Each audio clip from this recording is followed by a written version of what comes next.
Bien, bonsoir à toutes et à tous. N'hésitez pas à finir de vous installer. Bienvenue pour cette séance du Conseil communautaire du 14 février 2024 que je vous propose d'ouvrir. On va commencer par proposer à notre secrétaire Guylaine Dutoya de faire l'appel. Merci Président, bonsoir tout le monde. Véronique Auduit, je l'ai vu, voilà. Jean-Marie Abadi, moi-même, Julienne Dubois, Martine de Dieu, Grégory Randé est présent, Sarah Péchaudral-Dourte est là, Pascal Dagès est absent et donne pouvoir à Martine Labarchède. Marie-Constance Loubert-Berthelon est absente aussi et donne pouvoir à Sarah Péchaudral-Dourte. Amine Benalia-Brouche est arrivée. Marie-Hélène Hainaut aussi. Guillaume Lossu est là, oui. Martine Héridia aussi. Alexis Arras aussi. Martine Labarchède est présente. Julien Relot est absent et donne pouvoir à Grégory Randé. Florence Pessal, je t'ai vu. Vincent Mourat est absent et donne pouvoir à Marie-Hélène Hainaut. Axel Verdiel-Bargaoui est absente et donne pouvoir à Yves Loumet. Yves Loumet est donc présent. Isabelle Rabot-Favreau est présente.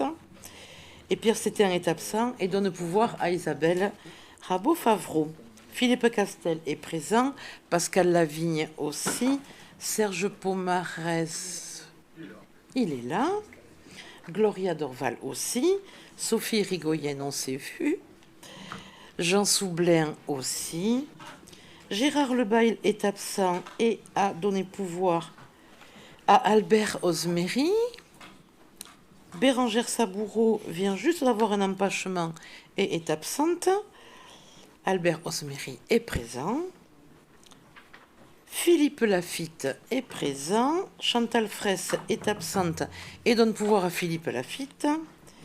Hervé Darrigade présent. Caroline G aussi. Christian Carrère est présent. Julien Bazus est présent. Sylvie Péducas aussi. Jean Lavielle. Martine Gaille. Alain Godot. Christine Beyris. André Humeau. Catherine Favard. Catherine Rabat est absente et donne pouvoir à Laurent Lafourcade, qui du coup, Laurent Lafourcade est bien là, et Christian Berthou est présent aussi. Henri Bedat est absent et donne pouvoir à Pascal Villaton. Sylvie Bézia-Picard est là. Pascal Villaton est présent. Alain Bergeras, il est là. Corinne Laporte aussi. Philippe Delmont est à côté. Bernard Langouaner aussi. Hikmat Chahine, il est là. Alain Dubourdieu, il est là. Et Thierry Bourdias, je l'ai aperçu. Voilà, Président. Merci, Guylaine. Vous avez été destinataire des actes pris en vertu des délégations qui m'ont été confiées. Est-ce que ces actes appellent des questions, observations? Oui, Yves Loumet. Merci, Monsieur le Président. Bonsoir tout le monde. Vous vous doutiez peut-être que j'allais intervenir en ce début de conseil, puisque nous nous sommes écrits le mois dernier au sujet des subventions accordées aux associations. Alors, ça va ressembler à un cas particulier au début, mais ça va vite intéresser tout le monde, je pense. Donc, je vous ai écrit le 9 janvier pour une demande de subvention pour le Grand Môle, qui est une association que je vais présenter en 2 mots. Le 17 janvier, vous m'avez répondu par un refus, comme quoi les contraintes budgétaires ne permettent pas cette année de nous aider. Bon, le Grand Môle, c'est une association indépendante qui organise depuis 5 ans, enfin un peu plus de 5 ans maintenant, des rencontres culturelles et artistiques autour du rugby. En 2023, nous avons rassemblé à peu près 500 personnes. Bon, nous avons un compteur, donc on peut le justifier facilement. Un public de touristes et de curistes essentiellement. En 2024, nous nous déplaçons au lac où nous espérons accueillir beaucoup plus de monde, puisque forcément nous allons toucher du passage, ce qui n'était pas le cas l'année dernière, puisque nous étions à Félix Arnaudin. Il y a des intervenants, des conférenciers, des exposants, des artistes qui viennent de la France entière. Il y a certains grands noms du rugby, du journalisme ou de la culture qui se déplacent sur cet événement. Le thème 2024 étant multi-axe, mais bon, essentiellement éducation par le rugby féminin. Bon, je pense c'est des choses qui intéressent tout le monde et qui, je pense, même profite à l'attractivité du territoire. Et donc ma question est très simple. Sur quels critères objectifs, s'ils existent, vous accordez ou refusez des subventions aux associations qui vous en font la demande? Oui, alors, pas faire le tour là de tous ceux qui, pour leurs activités associatives, ont pu faire des demandes et, hélas, n'ont pas obtenu satisfaction, parce qu'effectivement, il y a beaucoup d'associations qui nous sollicitent et on ne peut pas répondre favorablement à tout le monde. Donc il y a surtout un critère d'antériorité, parce qu'en fait dans ces subventions on renouvelle énormément d'accompagnements qui ont été faits. Il y a effectivement les compétences, puisqu'il faut qu'on agisse et qu'on subventionne des associations qui sont dans les compétences de la collectivité.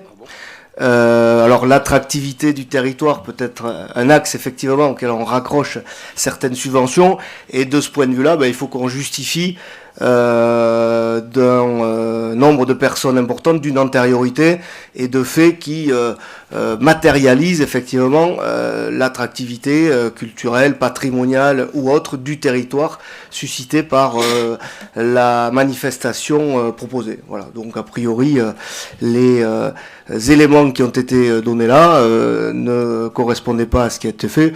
Après, on fait la liste, puisque toutes ces subventions, elles sont bien évidemment reprises dans le document qui reprend toutes les décisions que j'ai prises en vertu des délégations qui me sont données. C'est totalement transparent. Il y en a sur tout le territoire, toutes les communes. La commune de Saint-Paul dont vous parlez, avec notamment je pense, au gros accompagnement sur le festival du cirque, mais aussi sur le festival Tempo du Monde. Bref, voilà, il y en a, on fait attention à l'uniformité d'accompagnement sur tout le territoire et raccrocher effectivement à ces compétences de l'agglo, dont l'attractivité effectivement ou la promotion du territoire peut être un des axes, mais il faut vraiment que ce soit avéré avec une antériorité des manifestations organisées, et donc que tout ça corresponde aux axes voulus par l'agglomération. Oui, ça je l'ai bien entendu. C'est d'ailleurs une réponse que vous m'aviez faite il y a un an ou deux, je ne me souviens plus, quand j'avais posé une question sur une subvention qui avait été... Oui, donc je ne varie pas. C'est bien, c'est très bien. Mais ça, je n'avais pas beaucoup de doutes là-dessus. Mais c'est pas la réponse qui m'a été faite. La réponse qui m'a été faite, c'est des contraintes budgétaires. Donc je ne savais pas que l'agglo était mal à ce point. Alors là, les contraintes budgétaires, ça je vous les confirme, parce que sur ce point comme sur beaucoup d'autres, si je pouvais dire oui à tout le monde, ce serait avec grand plaisir, vraiment, je vous le garantis. Si je pouvais accompagner toutes les associations qui nous font part de leurs projets, qui sont tous d'ailleurs vertueux et importants, en tout cas pour leurs membres, ce serait avec grand plaisir. Mais les contraintes budgétaires auxquelles je fais allusion, c'est fonction des enveloppes. Nous aborderons ces points lors du débat d'orientation budgétaire qui va être présenté durant ce conseil. Nous le réaborderons lors du vote du budget qui sera fait lors du prochain conseil. Donc oui, il y a des contraintes budgétaires. Si vous l'apprenez, je suis au regret de vous le confirmer, comme dans beaucoup de collectivités, d'entités, d'associations que sont amenées à gérer les gens. Oui, ça, je vous le confirme. Amine Ben Ali Abrouche. Oui, Monsieur le Président, Monsieur Loumet. Donc oui, cette association, c'est une association qui émane et qui est à l'initiative de la municipalité de Saint-Paul-et-Dax, mais ça, ce n'est pas du tout un problème. Mon problème, c'est que Monsieur Loumet, vous êtes le trésorier de cette association. Et que d'un point de vue éthique, que vous puissiez discuter avec les services de l'agglo ou avec Monsieur le Président, que vous puissiez lui poser des questions en tant que trésorier directement à l'institution, à l'administration, mais et prendre la parole là comme ça en tant qu'élu pour défendre une position et mélanger les deux positions, ça me paraît très cocasse d'un point de vue éthique. Je pense, et j'aurais pu prendre, moi, en tant que président d'association ou autre, pour défendre aussi des positions. Jamais je l'ai fait et jamais je ne le ferai.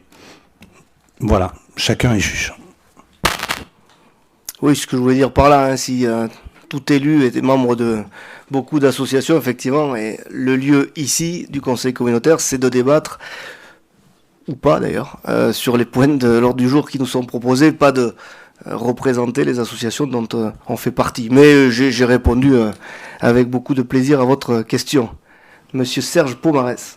Oui, bizarre comme réponse, parce que je m'en suis ému d'ailleurs il y a quelque temps, lorsque, Monsieur le Président, vous avez accordé effectivement une subvention à une commune voisine de la mienne. C'était la première fois qu'elle demandait cette subvention. Cette association démarrait aussi, dont elle n'avait pas de recul. Vous l'aviez au même moment refusé pour une association de ma commune. J'étais intervenu d'ailleurs, pas dans ce lieu, mais dans d'autres lieux. Vous avez fini par nous accorder une petite subvention, mais ne dites pas que vous accordez surtout des subventions à des associations qui sont là sur la place publique depuis un moment, quoi. Ça, c'est un peu faux. Ça fait partie des critères, et le rayonnement et l'objet des manifestations organisées compte. Non. Je rappelle que l'association Le Black, auquel vous faites allusion, a été accompagnée depuis des années.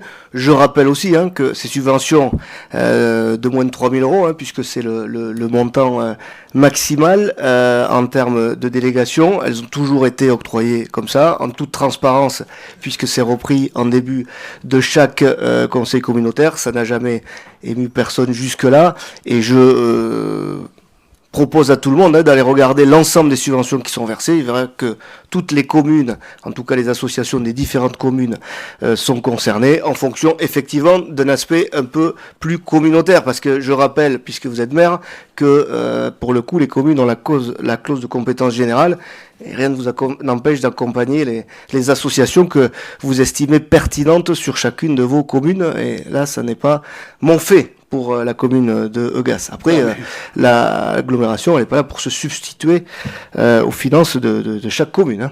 Monsieur le Président, je n'ai pas attendu que vous me le demandiez de le faire. Il y a longtemps que c'est fait.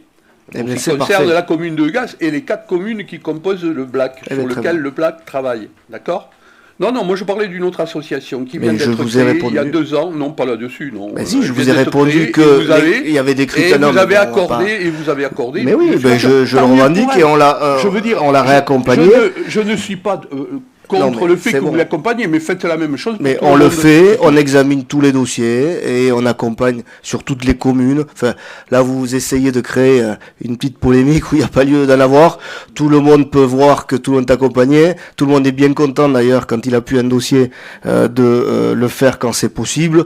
Donc voilà, il y a vraiment rien de contestable dans ce qui est fait et tout est encore une fois transparent vu. Bon, j'entends que sur ce sujet aussi, vous essayez de faire de la mousse. Bon, c'est votre jeu, il n'y a aucun souci avec ça. Et tout le monde pourra contrôler tout ce que je viens de dire. Ikmat Chain.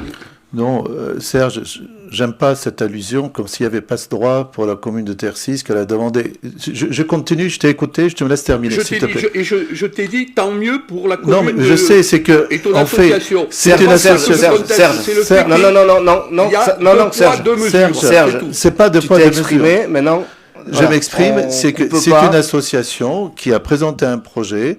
C'est pas ni mes copains, ni mes amis. C'est une association qui est présentée avec un programme culturel dans la commune de Tercis et qui touche avec des associations pour tout le monde.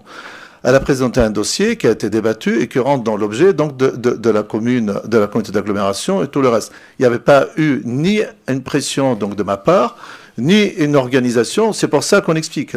Et c'est pour ça qu'il a expliqué le président qu'il va y avoir dorénavant qu'on va travailler sur mode donc pour les associations des subventions sur un programme qui soit assez structuré et équitable. parce que aujourd'hui on parle pour le Black ou pour la Peña, la Maestria ou pour d'autres associations. Aujourd'hui, il y avait des programmes qui étaient auparavant. Ils ont sollicité l'aide à la communauté d'agglomération où ils ont accordé. C'est accordé avec un programme qui rentre dans l'objet de communication et culturelle. C'était pas une association qui a fait plaisir. Elle est tout le temps en déficit parce qu'elle fait des programmations presque gratuites pour tout, sauf pour un petit spectacle qu'ils le font à prix coûtant, mais pour le faire. Donc là, aujourd'hui, je souhaite pas qu'il y a, si on veut demander une association, qu'on dise pas qu'il y a un passe-droit pour Terre 6 ou pour autre commune, ça, je suis pas d'accord sur ce point-là. Je rappelle aussi que ces subventions elles sont versées à enveloppe constante, puisqu'on n'en a pas coupé. Alors, si, il y a une subvention que j'ai arrêtée, c'est celle aux amis d'Henri Emmanueli. C'est vrai que quand je suis arrivé, on a arrêté de verser ça. Autrement, on reste sur les enveloppes constantes. Donc, toutes les associations qui étaient accompagnées continuent à être accompagnées. Et on fait au fil des demandes les arbitrages nécessaires en fonction de ces critères. Et il n'y a aucun souci de ce point de vue-là. Julien Bazus. Écoutez, c'est bien qu'on parle de mousse en soir de Saint-Valentin. Je ne pensais pas qu'on parlait du Grand Mol ce soir. Donc j'en profite pour dire que cette année, il aura lieu du 24 au 26 mai. N'hésitez pas à venir nombreux à Saint-Paul-et-Dax. Et surtout, on est en train de faire le même débat qu'on a eu que pour les clubs sportifs lors de la dernière délibération. Il a été proposé de constituer un groupe de travail pour élaborer justement des critères précis. La réunion est fixée au 28 mars, si vous avez regardé vos agendas. C'est pas moi qui siège, donc... Voilà, je vous l'annonce. Mais ma collègue qui siège... Pour l'instant, on n'a plus l'invitation, mais elle va venir certainement. Très belle date. Mars, je les ai signés hier, je crois, donc merci. Patience et longueur de temps. Merci pour cette dédicace du 28 mars qui me fait plaisir. Et donc, élargissons la réflexion, pareil, aux associations, et faisons la même chose. Comme on veut le faire pour les clubs sportifs, élaborons-le également pour les associations, car on voit que vous êtes capable de choisir en fonction des associations quand même. Ah mais vous avez tous voté des délégations, je vous le rappelle, ça en fait partie, ça n'a jamais ému personne, et si vous regardez, je vous dis, à part peut-être les amis d'Henri Emmanueli, il y a le même nombre d'associations et le même type accompagné, modulo, voilà, quelques nouveautés, parce qu'il y a des choses qui se créent et d'autres qui s'éteignent, donc voilà, enfin, là j'entends ce que vous voulez susciter comme émoi ou faire penser comme chose, mais enfin là, pour le coup... vous perturbez pas grand monde parce que les choses sont toutes transparentes, toutes vues, et puis reprenez les différentes décisions prises. Et je pense que chaque commune est heureuse d'être accompagnée par l'agglo, en tout cas leurs associations, quand c'est possible, quand ça rentre dans le cadre et quand ça correspond aux compétences. Et on a noté donc pour le Grand Mol. D'autres questions sur ce sujet qui suscite des interrogations, non, ou sur les autres, il y a d'autres décisions qui ont été prises, n'hésitez pas. Serge Pomarès, qui grommelle. Ah oui, non, il y a des choses que j'entends qui, effectivement, ne sont pas très intéressantes pour mes oreilles. Je répondrai simplement à mon collègue. Moi, je ne suis pas contre le fait que l'association, dans sa commune, prenne de l'argent de l'agglo. Moi, je suis pour le fait que tout le monde en prenne comme son association. C'est le cas. Ce qui n'est pas le cas. Si, c'est le cas. Ce qui n'est pas le cas. Vous l'avez comprouvé ce soir. Si, c'est le cas. D'autres interventions de ce type ? Eh bien, je vous propose de passer à l'approbation du procès-verbal de la séance du 13 décembre 2023 que vous avez reçu. Est-il des questions, des observations ? Non ? Bon. Eh bien, alors on va passer au vote. Le vote est ouvert.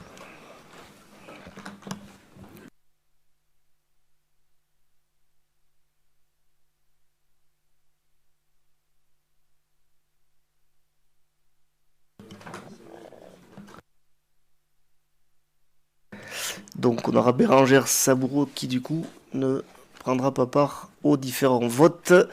On va clore le vote. Le vote est clos. Et le procès-verbal est adopté avec 56 voix pour. On passe au premier point de l'ordre du jour de ce conseil avec le rapport sur la situation en matière d'égalité entre les femmes et les hommes. Donc vous avez été destinataire de ce rapport. Pour en faire une synthèse, on peut dire que le déséquilibre dans la répartition femmes-hommes se réduit légèrement en 2023 avec plus 1 point de présence pour les femmes au sein de l'effectif. Donc 32% des personnes travaillant dans l'agglo sont des femmes et 68% sont des hommes. Cette structuration qui continue est liée à la part importante des services et des compétences exercées par notre EPCI et notamment une surreprésentation des emplois traditionnellement occupés par des hommes, services bâtiments, propreté, voirie, collecte des déchets. On peut remarquer aussi que les femmes sont davantage représentées que les hommes sur les emplois de cadre, et notamment en catégorie A, que les femmes sont également plus nombreuses sur les emplois de catégorie B, et en catégorie C, par contre, on constate que ces emplois sont majoritairement occupés par des hommes pour les raisons que j'évoquais tout à l'heure. Les femmes occupent essentiellement des postes au sein de la filière administrative, alors que les hommes sont plus représentés sur la filière technique.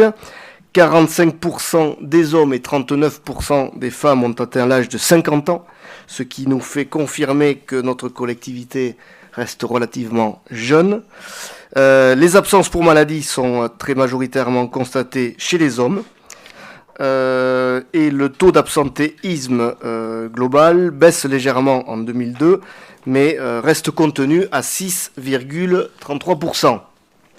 On peut noter aussi que 7 femmes ont bénéficié d'un avancement ou d'une promotion en 2023 pour 11 hommes, que le coût mensuel chargé des femmes est à 3 897 €, soit plus important de 147 € que celui des hommes. Et il est important de préciser et de souligner que le Grand Dax dispose d'une politique indemnitaire, c'est-à-dire les primes équitables et égalitaires liées uniquement aux fonctions, ce qui nous fait parler de bilan satisfaisant sur l'ensemble des indicateurs et notamment des écarts qui se réduisent. Sur les actions menées maintenant, puisque ce rapport les reprend aussi, on peut constater que de nombreux axes sur ces actions ont été déployés en 2023 et que 78% des actions du plan 2021-2023 ont été réalisées, 15% sont en cours de réalisation et 7% seront reportés sur le nouveau plan d'action qui sera proposé. Sur les actions menées, on peut noter notamment la participation active au réseau landais des référents égalité, la sensibilisation et la formation d'un certain nombre d'acteurs en interne, le dispositif de signalement des actes de violence qui a été déployé avec notamment, hélas, la gestion de situations concrètes suite à des signalements. L'intégration des notions d'égalité entre les hommes et les femmes dans les politiques RH, à chaque fois que de nouvelles actions étaient menées.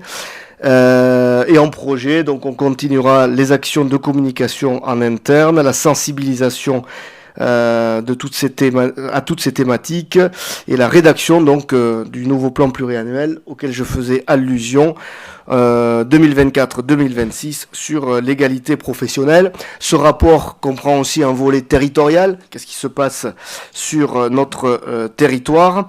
Donc il est à noter qu'au sein du Grand Dax, une référente égalité est chargée de la coopération pour la Convention territoriale globale et la politique de la ville, et qu'un nouveau cadre de la politique de la ville a été travaillé en 2023 et sera mis en œuvre, et a été mis en œuvre au 1er janvier 2024. Et en 2023, les actions menées sur le territoire ont concerné beaucoup de domaines via un financement de notre collectivité ou une participation active à certains événements.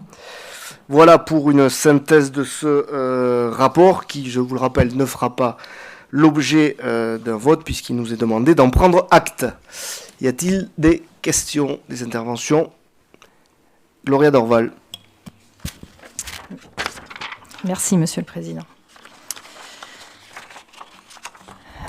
Chers collègues, Monsieur le Président, ce rapport comporte, comme il se doit, 2 volets, vous l'avez bien précisé. Le premier sur le bilan des actions conduites au niveau des ressources humaines du Grand Dax et l'autre sur les politiques publiques que la collectivité mène sur son territoire en matière d'égalité femmes-hommes. Je m'attarderai plus particulièrement sur celui-ci. Vous en avez parlé un petit peu, Monsieur le Président, mais dans votre rapport, il y a peu de données chiffrées, sauf sur la population féminine dans les quartiers en politique de la ville. Puis sur le bilan des actions menées en 2023, seules quelques actions sont citées, et ensuite les perspectives 2024. Sur le bilan des actions menées, un seul chiffre. Une trentaine de femmes bénéficient d'un rendez-vous hebdomadaire proposé par l'UFOLEB 40. Effectivement, on peut considérer cela comme un premier pas pour lutter contre les inégalités. Une seule autre action indiquée, je cite, « une activité commune pour inciter les femmes à pratiquer une activité sportive avec le comité départemental de gymnastique volontaire ».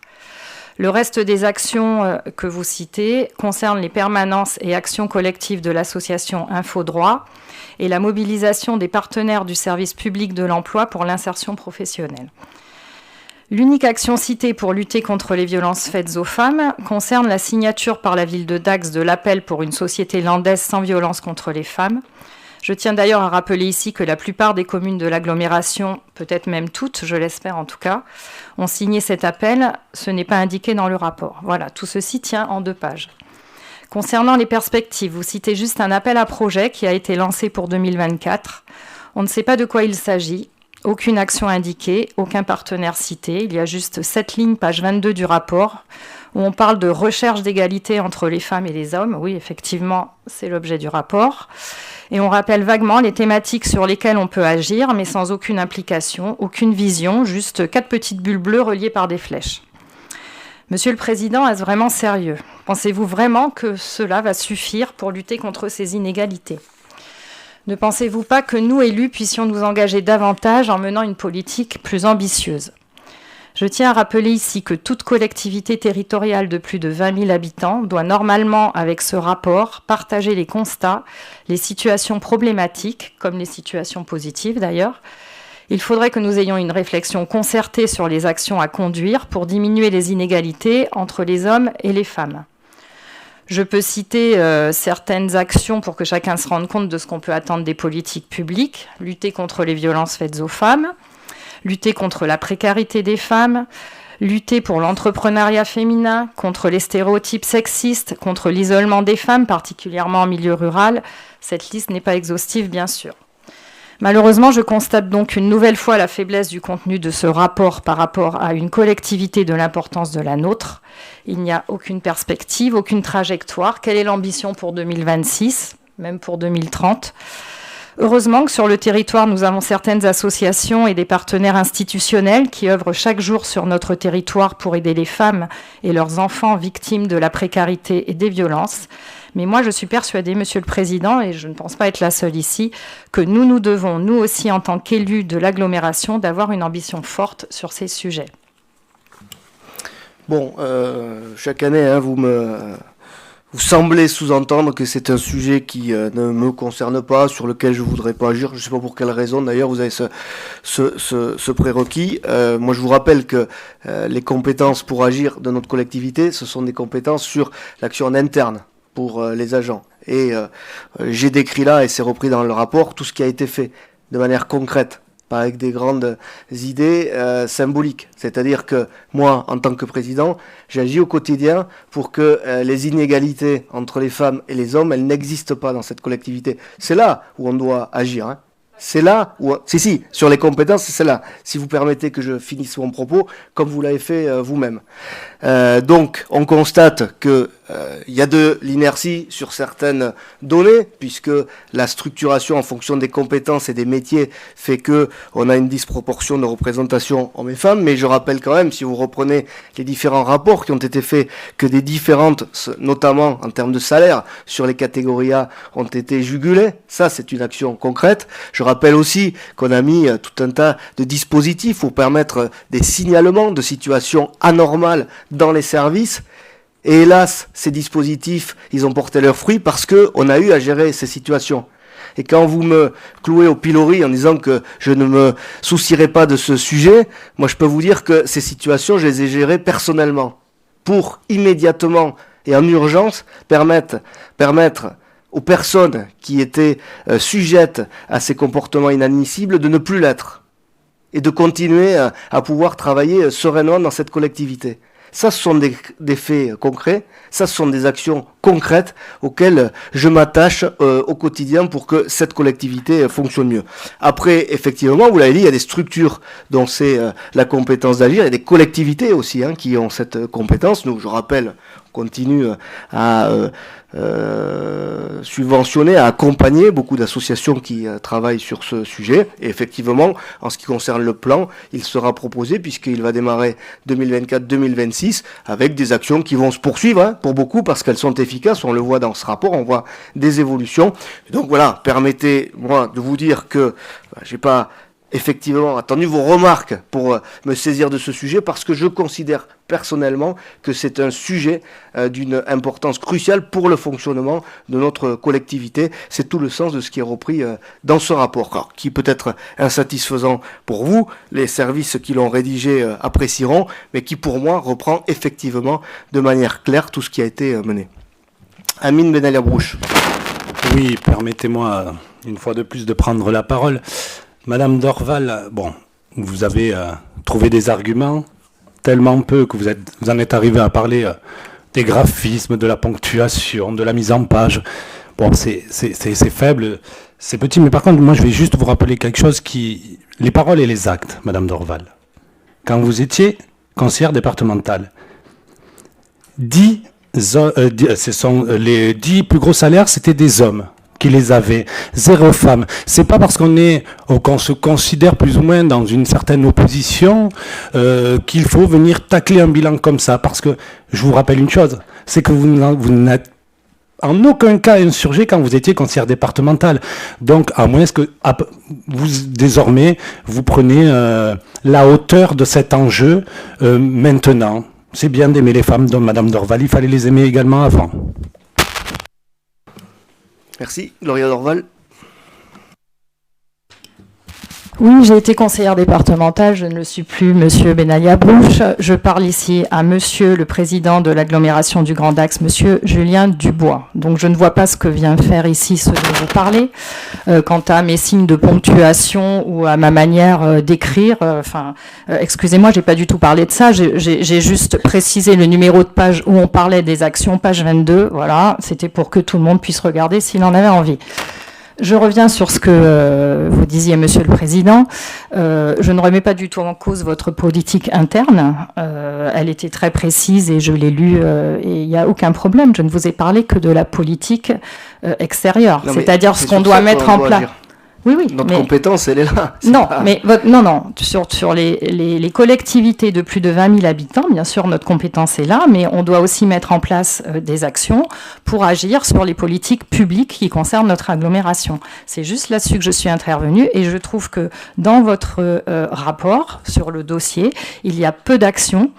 On pourrait prendre des données chiffrées, sexuées sur tout le territoire et pas que sur les quartiers politiques de la ville. On a aussi des communes rurales. On pourrait travailler plus finement sur ces inégalités qui existent partout en France, partout dans le monde, mais aussi sur notre collectivité, sur notre communauté d'agglomération. C'est tout ce que je voulais dire. Je trouve que c'est peu ambitieux. Et qu'on pourrait faire beaucoup plus de choses. Et les services ont fait leur travail, ils font leur travail tel qu'on leur demande. S'il y a une volonté politique, on peut mettre plus d'heures sur certains postes pour que les services travaillent, aller voir toutes les communes et avoir un petit peu déjà faire un état des lieux de ce qui est présent, de ce qui est positif, de ce qui ne va pas, et qu'on puisse travailler dessus. C'est pas, je n'ai rien contre les services, là, c'est à vous que je m'adresse, Monsieur le Président. Vous avez critiqué un travail qui est fait par les services en stigmatisant un rapport qui, selon vous, est fait à minima. Donc, non, vous avez une manière de déformer les choses. C'est comme tout à l'heure, le mot polémique, on met en exergue des choses qui nous paraissent peu normales et on aimerait les améliorer, mais non, on fait de la polémique. Donc, on ne doit rien dire, sinon on fait de la polémique. Excusez-moi, Monsieur le Président, c'est exactement ça. Et là, vous dites la même chose. Vous déformez mes propos. Je n'ai jamais dit ça. Vous voyez que vous pouvez vous exprimer, en vous emportant certes, mais vous pouvez vous exprimer, il n'y a pas de souci. Donc, moi je vous redis que cette collectivité, mais ça échappe souvent dans nos débats, ça échappe souvent dans nos débats. Monsieur Pomarès aussi est énervé. Je ne sais pas si c'est ce côté de l'auditorium qui est... Il y a trop de chauffage peut-être. Donc, cette compétence,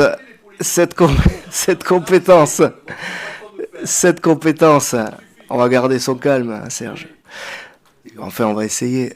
Cette collectivité a des compétences. Donc, elle peut agir. Effectivement, pourquoi on nous demande sur les QPV ? Parce que c'est là que, exerçant la compétence politique de la ville, on doit agir. Donc, c'est l'objet du rapport. On intervient aussi sur ce sujet par le biais de notre CIAS, parce que, bien évidemment, on est amené aussi à gérer des situations. Et après, il y a les communes, il y a le département, il y a des associations qui sont amenées à traiter de ces sujets. Alors, on peut avoir... effectivement, des velléités de toujours aller plus loin, mais enfin, moi, je considère qu'il faut aussi qu'on puisse agir sur ce qui nous incombe. C'est l'objet, je le redis, de ce rapport, qui fait un état des lieux précis et qui, d'ailleurs, souligne, et je m'en félicite, des situations qui évoluent dans le bon sens. Ça n'est pas effectivement ce que vous considérez, mais je pense que je ne vais pas arriver à vous convaincre, mais j'invite tout le monde à lire précisément ce rapport. Sylvie Péducas. Oui, bonjour Monsieur le Président, bonjour tout le monde. Effectivement, ça va peut-être difficile de conserver son calme ce soir si les propos qui sont utilisés sont ceux qu'on a pu voir dans la bouche de Monsieur Benalia, où on est sur des attaques personnelles. Et là, pour le coup, pour être élu depuis peu de temps au conseil départemental, je peux témoigner de l'action qui avait été menée par Gloria Dorval lorsque elle avait cette délégation à l'égalité homme-femme. Donc, on peut difficilement vous laisser dire ça. Pour en revenir au sujet qui nous intéresse à proprement parler, qui était donc ce rapport, moi j'abonde effectivement dans le sens de ce qu'a pu dire Gloria Dorval, et qui n'est pas une critique vis-à-vis des services, mais vous répondez tous les deux sur une partie du rapport qui correspond à nos obligations, qui est celui de l'égalité professionnelle homme-femme, où pour le coup le rapport est effectivement très complet, et on peut le souligner, parce qu'on peut souligner aussi des points positifs sur le fait que en matière de positionnement des femmes dans la hiérarchie, de recherche de l'égalité, il y a un travail qui est fait, et on s'en félicite au même titre que vous, Monsieur le Président. En revanche, effectivement, dans le cadre de toutes les autres compétences qui sont portées par l'agglomération, qui signe par exemple un projet de territoire global, ou comme vous l'avez signalé, qui mène des actions sociales, il y a tout un volet effectivement qui adresse directement la question de l'égalité homme-femme, de comment est-ce qu'on s'y prend pour que les femmes puissent bénéficier de lieux d'accueil pour leurs enfants, pour pouvoir effectivement accéder à une activité professionnelle ou à une insertion professionnelle. On peut évoquer les questions d'habitat, et en particulier pour les femmes isolées. Donc effectivement, c'est un volet qu'on voit peu développé dans le rapport, et donc la volonté, j'imagine, de Gloria et peut-être de beaucoup d'entre nous, c'est de voir à l'avenir effectivement dans ce rapport une intention plus claire de l'orientation des politiques publiques dans ce sens. Non, mais c'est ce que je disais, vous sous-entendez que voilà, on ne veut pas agir sur ce sujet. Donc moi je vous dis, on agit. Après, la deuxième partie du rapport a pour objet de faire un point sur ce qui se passe sur le territoire, au-delà de ce que peut et doit faire l'agglomération en vertu de ses compétences. Et je vous confirme que dans différentes compétences qu'on mène, ce sujet de l'égalité, il est toujours pris en compte. Si, je pense, Amine Benalia-Brouche faisait allusion à ce qui avait été fait effectivement dans le département, c'est qu'on avait un gros retard de ce point de vue-là, qui est en train d'ailleurs, parce que le rapport sera présenté vendredi, il y a beaucoup de choses qui ont évolué là, sous cette mandature, sous-entendant que voilà, peut-être que c'est plus facile de se positionner quand on n'est pas en responsabilité que quand on mène les actions. C'est tout ce que je pense on voulait dire par là. Il y a rien de personnel, bien évidemment. Amine Benalia-Brouche. Oui, bien, merci, puisque je ne vais pas dire que moi j'ai été mise en cause, loin de là, Sylvie, mais je vais dire que si à chaque fois je prends la parole, je suis, allez, vous pouvez également dire insultant, je ne sais pas, qu'est-ce que ça va devenir? En fait, quand je m'exprime, j'ai l'impression que je n'ai pas le droit. Je ne comprends pas quelle est cette attitude-là. Il va falloir un jour m'expliquer. Je peux m'exprimer plus qu'un autre ici, d'accord ? Et même au niveau des arguments, moi je ne coupe pas la parole, excusez-moi. Vous pouvez prendre cette façon que vous avez parlé, vous pourrez dire, ou vous aurez pu dire Amine et Serge, parce que quand Serge, parfois, je ne vais pas dire qu'il invective ou autre, mais qui coupe la parole, ça c'est un manque de respect. Moi je pense que jusqu'à preuve du contraire, je suis un garçon très respectueux. Avec le calme que l'on me connaît, je vais juste vous répondre avec certains arguments sur les actions qui sont portées dans les quartiers politiques de la ville. Mais beaucoup d'actions sont portées pour les femmes, en direction des femmes, au niveau de l'habitat, Madame Péducas également. Et je vous invite, si vous le voulez, à venir découvrir les actions qui sont faites par les associations, par les bénévoles au sein de ces associations. Là, vous parlez d'un sujet, mais je ne vais pas dire que vous ne le connaissez pas, loin de là, attention. Mais je veux dire, moi je le vis, j'y suis. Je suis dans une association, je dirige une association. Il faut voir les actions que l'on porte pour que les femmes puissent s'exprimer, pour que les femmes puissent se divertir, pour que les femmes... voilà. Et parfois même, je vais vous dire une chose, quand on connaît bien le sujet, dans ces quartiers-là, c'est bien plus difficile qu'ailleurs. Alors, si on veut parler de choses sérieuses, parlons avec des vrais arguments, d'accord? Parce que le travail, il est fait par des associations, et ces associations-là aussi, il faut les respecter. On ne peut pas dire que rien n'est fait en ce sens-là. Alors, si vous voulez que les actions soient développées dans ces quartiers et autres, mais avec grand plaisir. Et c'est ce qui est en train d'être fait. Voilà. Mais on ne peut pas tout dire tout et n'importe quoi. Voilà, c'est tout simplement. Merci. Gloria Dorval. Monsieur Benalia, j'ai d'ailleurs dit que les associations et plein de partenaires institutionnels agissaient. Heureusement qu'ils sont là pour agir. D'accord ? Maintenant, dans un rapport de la communauté d'agglomération du Grand Dax, peut-être qu'on peut mettre en avant toutes ces actions et toutes les actions qui ont lieu sur le territoire. Et peut-être insuffler une vision un petit peu, une trajectoire vers quoi on veut aller. Est-ce qu'on veut plutôt travailler sur l'habitat, mais choisir comme ça travailler sur, je sais pas moi, les stéréotypes de genre, faire de la communication autour de ça, autour des enfants, des écoles. Enfin, il y a plein de choses sur lesquelles on peut travailler. Bah, mettons-le sur le rapport et faisons-le. C'est tout ce que je voulais dire. Non, mais vous voyez bien, là, vous parlez des écoles, enfin, c'est pas dans nos compétences. Enfin, je pense qu'on a du mal à se comprendre, hein, tout simplement. Ce rapport, il n'a pas vocation à aller citer toutes les actions. C'est un rapport d'ensemble statistique sur la photographie du territoire. Hein. Qu'on soit bien d'accord. Après, moi, je connais ces conversations, il n'y a pas de souci. Mais il faut qu'on se remette, mais si, sur l'exercice. Voilà. Bon, après, voilà, vous cherchez à montrer que on ne fait pas assez. Moi, je redis que les évolutions, elles sont significatives et qu'il reste bien évidemment beaucoup trop de cas sur lesquels on doit encore travailler. Amine Benalia-Brouche. Elles sont significatives, Monsieur le Président, et d'autant plus parce que j'ai oublié la précision, grâce à nous tous, grâce au Grand Dax, grâce aux dotations qui sont attribuées à la politique de la ville, parce que c'est grâce à ces financements-là que nous pouvons, parce que parfois il y a des associations qui ont pas la possibilité d'amasser beaucoup d'adhésions, parce que quand vous connaissez le salaire ou les revenus des familles qui vivent dans ces quartiers, parfois même, demander 5 euros, 10 euros, c'est beaucoup.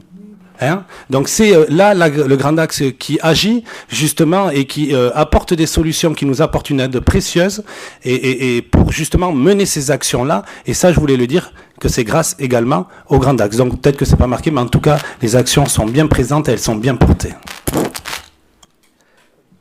Très bien. Gloria Dorval. Juste répondre à ce que vous avez dit. Je sais ce qu'est un rapport puisque j'en ai écrit un, donc je sais très bien ce qu'est un rapport et je vous dis qu'on peut aller bien plus loin. Bon, ben, félicitations pour avoir écrit un rapport. Là. Non mais arrêtez de grommeler comme ça toute la soirée parce que ça va être, je sais pas, buvez un peu d'eau ou il va falloir redescendre un petit peu en pression. Hein. Alors, Hikmat Chahine. C'est juste moi, une petite remarque, j'espère que ça ne va pas être polémique. Je rejoins ce qu'elle dit Sylvie tout à l'heure, Pédugas, concernant donc, la garde d'enfants pour les femmes pour qu'elles puissent travailler. Et je rejoins tout à fait ce qu'elle a dit. Et aujourd'hui, au niveau de collectivité, en tout cas dans nos communes, ça pose des problèmes pour nous, pour regarder pendant les centres aérés et autres. Moi, c'est juste une remarque, j'espère que ça ne va pas être polémique. C'est que je constate que l'agglo nous donne 7 euros dans les centres aérés et le conseil départemental nous donne moins de 1 euro, pour dire 90 centimes. Et je pense qu'il faut faire quelque chose. Pour moi, pour ma commune, aujourd'hui, je suis obligé de dégrader d'autres services pour offrir ce service dans le futur, parce que je ne cours pas sur l'argent, à Tercy, soit qu'on puisse penser. Et si je peux m'adresser, si c'est possible d'augmenter, donc demain, au moins, parce qu'il y a des mamans qui sont isolées, solo, ils sont venus me voir en disant on ne peut pas faire autrement. Je lui ai dit je suis désolé, je ne peux pas endetter la commune parce que c'est 20 € par gamin. C'est pas parce que c'est de l'argent, mais c'est qu'il faut que je trouve donc cette somme d'argent et je ne peux pas augmenter ni ma fiscalité ni l'organisation. Et quand j'ai regardé sur le budget, j'ai vu qu'il y a les contributions des uns et des autres et j'ai constaté que dans le conseil départemental apporte moins de 1 €, 90 centimes peut être exactement, et ça pose problème. Je ne sais pas si c'est possible, je ne sais pas si c'est de la compétence ou pas, c'est juste une remarque. Mais après, et comme l'agglo, c'est pas non plus sa compétence qui nous donne, pour essayer de trouver comment on peut améliorer cet accueil. C'est juste, je préfère que ce soit pas pris mal ou pas, je voulais juste intervenir parce que ça me tient au cœur. Sylvie Péducas. Je ne suis pas ici en tant que conseillère départementale, mais comme il se trouve qu'en plus, c'est ma délégation, ça tombe bien. Donc effectivement, l'agglomération avait pris il y a quelques années la compétence jeunesse qu'elle exerce via cette tarification unique et cette aide à l'ensemble des centres de loisirs, puisqu'à l'époque, elle n'avait pas jugé souhaitable en fait, de prendre la compétence en entier en gérant elle-même l'ensemble de ces centres de loisirs. Mais la compétence jeunesse, elle n'est pas à l'agglo. Si, il y avait la compétence jeunesse à l'agglo et c'est de là qu'on tire effectivement les 7 €. C'est une partie de la compétence qui a été prise. Voilà. L'agglo n'a pas la compétence jeunesse. Et en revanche, voilà, pour le coup, le financement des centres de loisirs n'est pas la compétence du département. Mais pour autant, le département intervient effectivement aussi pour les crèches, aussi pour les centres de loisirs. Et dans de nombreuses autres actions. Mais je ne doute pas que si un jour il faut augmenter, nous serons l'ensemble des conseillers départementaux à œuvrer en ce sens. Rendez-vous vendredi. Non, je le redis, il y avait eu effectivement des discussions pour prise de cette compétence qui n'ont pas abouti, et donc c'est pour ça qu'il y avait eu cet accompagnement parcellaire sur les accueils dans les centres de loisirs, en vertu, effectivement, me rappelle le président Abadi, de l'objet social. D'autres questions, ou interventions? S'il n'y en a plus, on a pris acte. Et on continue avec le règlement du temps de travail des agents du Grand Axe maintenant. Donc on a fait évoluer, toiletter notre règlement du temps de travail qui existait bien évidemment. Il y en avait déjà un qui existait et qui avait été mis en place lors du passage aux 1607 heures. La réflexion a été engagée pour prendre en compte la garantie et l'application du suivi et de suivi de la réglementation du temps de travail, bien évidemment, l'amélioration de l'organisation des services et l'adaptation du temps de travail aux nécessités de leurs évolutions, puisque bien évidemment l'organisation des services évolue en permanence, la gestion du temps de travail qui peut être utilisé comme levier managérial, et l'efficience du service public et l'amélioration du service public rendu à l'usager. Donc un travail a été initié en 2023 par la direction des ressources humaines, que je remercie pour la rédaction du rapport que nous avons vu tout à l'heure, mais aussi pour le travail qui a été fait sur ce règlement du temps de travail. Cette démarche, elle peut être qualifiée de dynamique, comme tout ce que nous faisons, participative, puisqu'il y a eu des groupes de travail qui ont été constitués, notamment avec les agents et leurs représentants dans les différentes institutions, et progressive puisque elle a été basée sur plusieurs phases entre 2023 et 2024. Les objectifs qui étaient poursuivis était de disposer d'un document cadre synthétique, lisible, pratique et accessible, donc un travail de toilettage et de lisibilité pour tous les agents. On cherchait aussi à construire un document général et pratique avec un système d'annexes pour préciser certains points quand c'était nécessaire, et faire évoluer nos pratiques sur la gestion du temps de travail pour susciter aussi une attractivité sur nos métiers, et tendre vers plus de flexibilité, d'autonomie et de responsabilisation.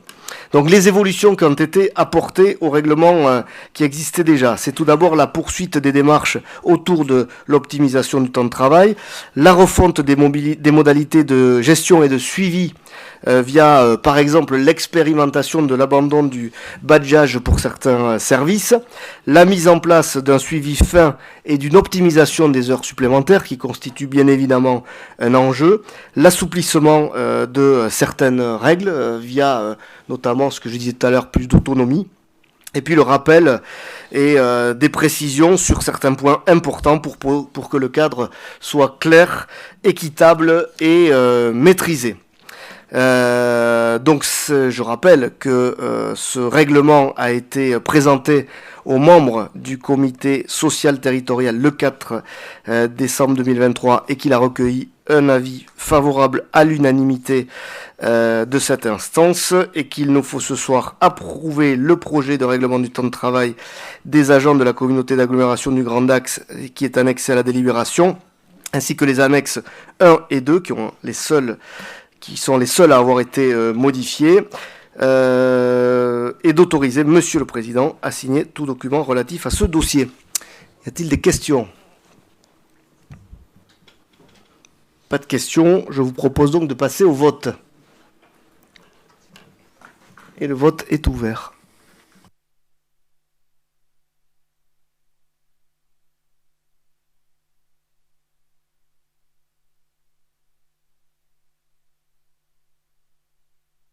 On va clore le vote. Le vote est clos. Et la délibération est adoptée avec 56 voix pour. Je vous remercie. On passe au point numéro 3, un autre règlement, celui de la formation des agents du Grand Dax. Là aussi, il était nécessaire de remettre à plat ce règlement.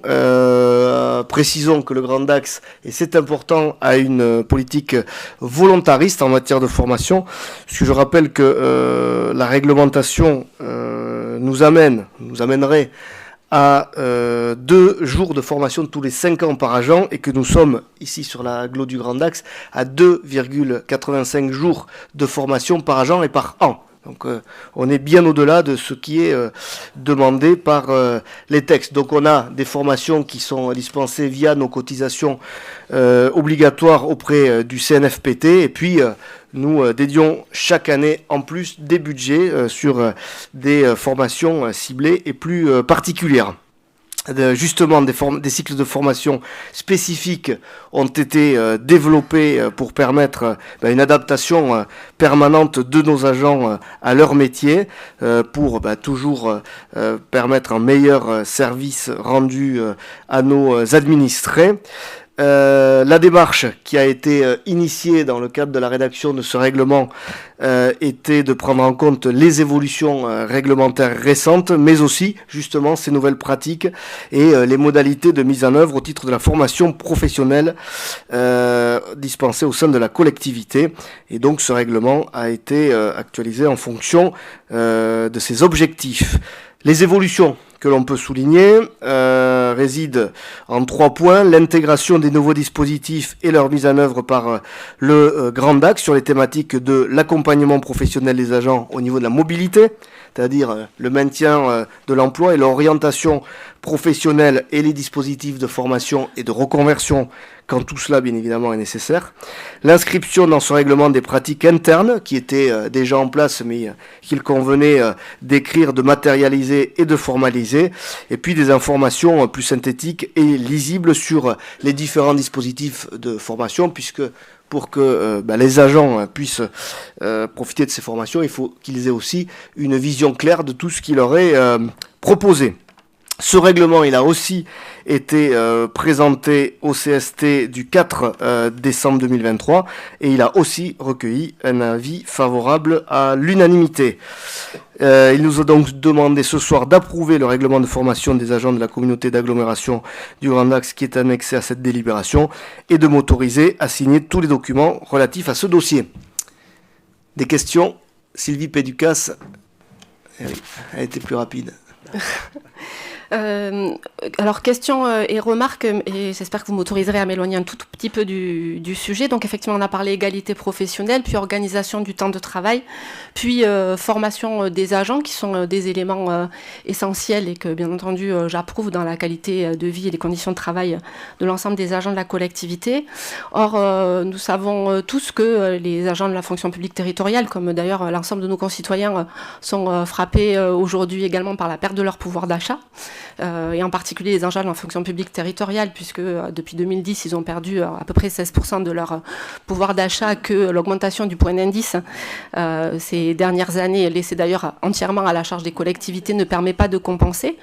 Vous savez aussi qu'en novembre, donc, le gouvernement a permis aux collectivités territoriales de pouvoir mettre en place, sans la financer bien sûr, mais une prime dite pouvoir d'achat. Et donc, voilà, ma question était de savoir si, dans l'ensemble des délibérations à examiner et qui concernent les ressources humaines, alors pas cette fois-ci, mais peut-être pour le Conseil communautaire prochain, puisque nous avons jusqu'au mois de juin, nous aurions une délibération concernant la prime pouvoir d'achat, puisque effectivement ce serait un bon signe à envoyer. Vous avez à l'occasion des vœux souligné l'engagement, et je vous rejoins de l'ensemble de nos agents sur les sujets qu'ils portent.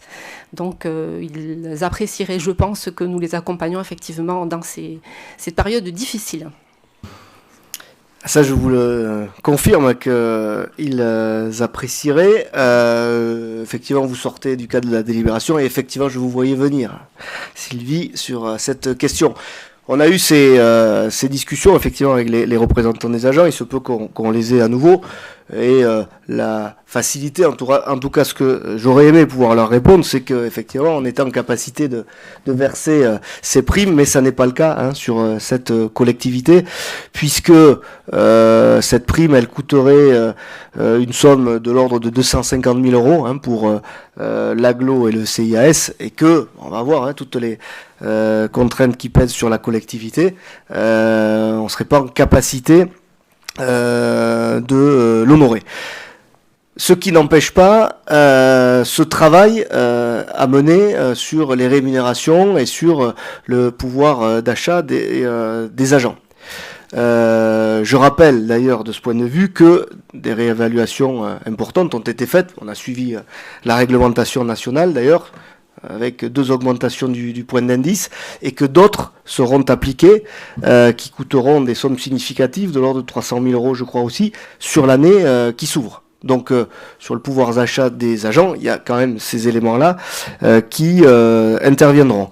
Et puis, on est en train d'initier un travail fin de complément de rémunération, mais sur des périmètres qu'on est capable d'analyser et qui correspondent à des axes de progression aussi des services rendus par notre collectivité aux usagers. Parce que cette prime, effectivement, je comprends tout à fait que les agents, et d'ailleurs j'ai voté pour, quand des collectivités l'ont proposé et avaient les finances pour les verser, j'ai voté pour ce versement.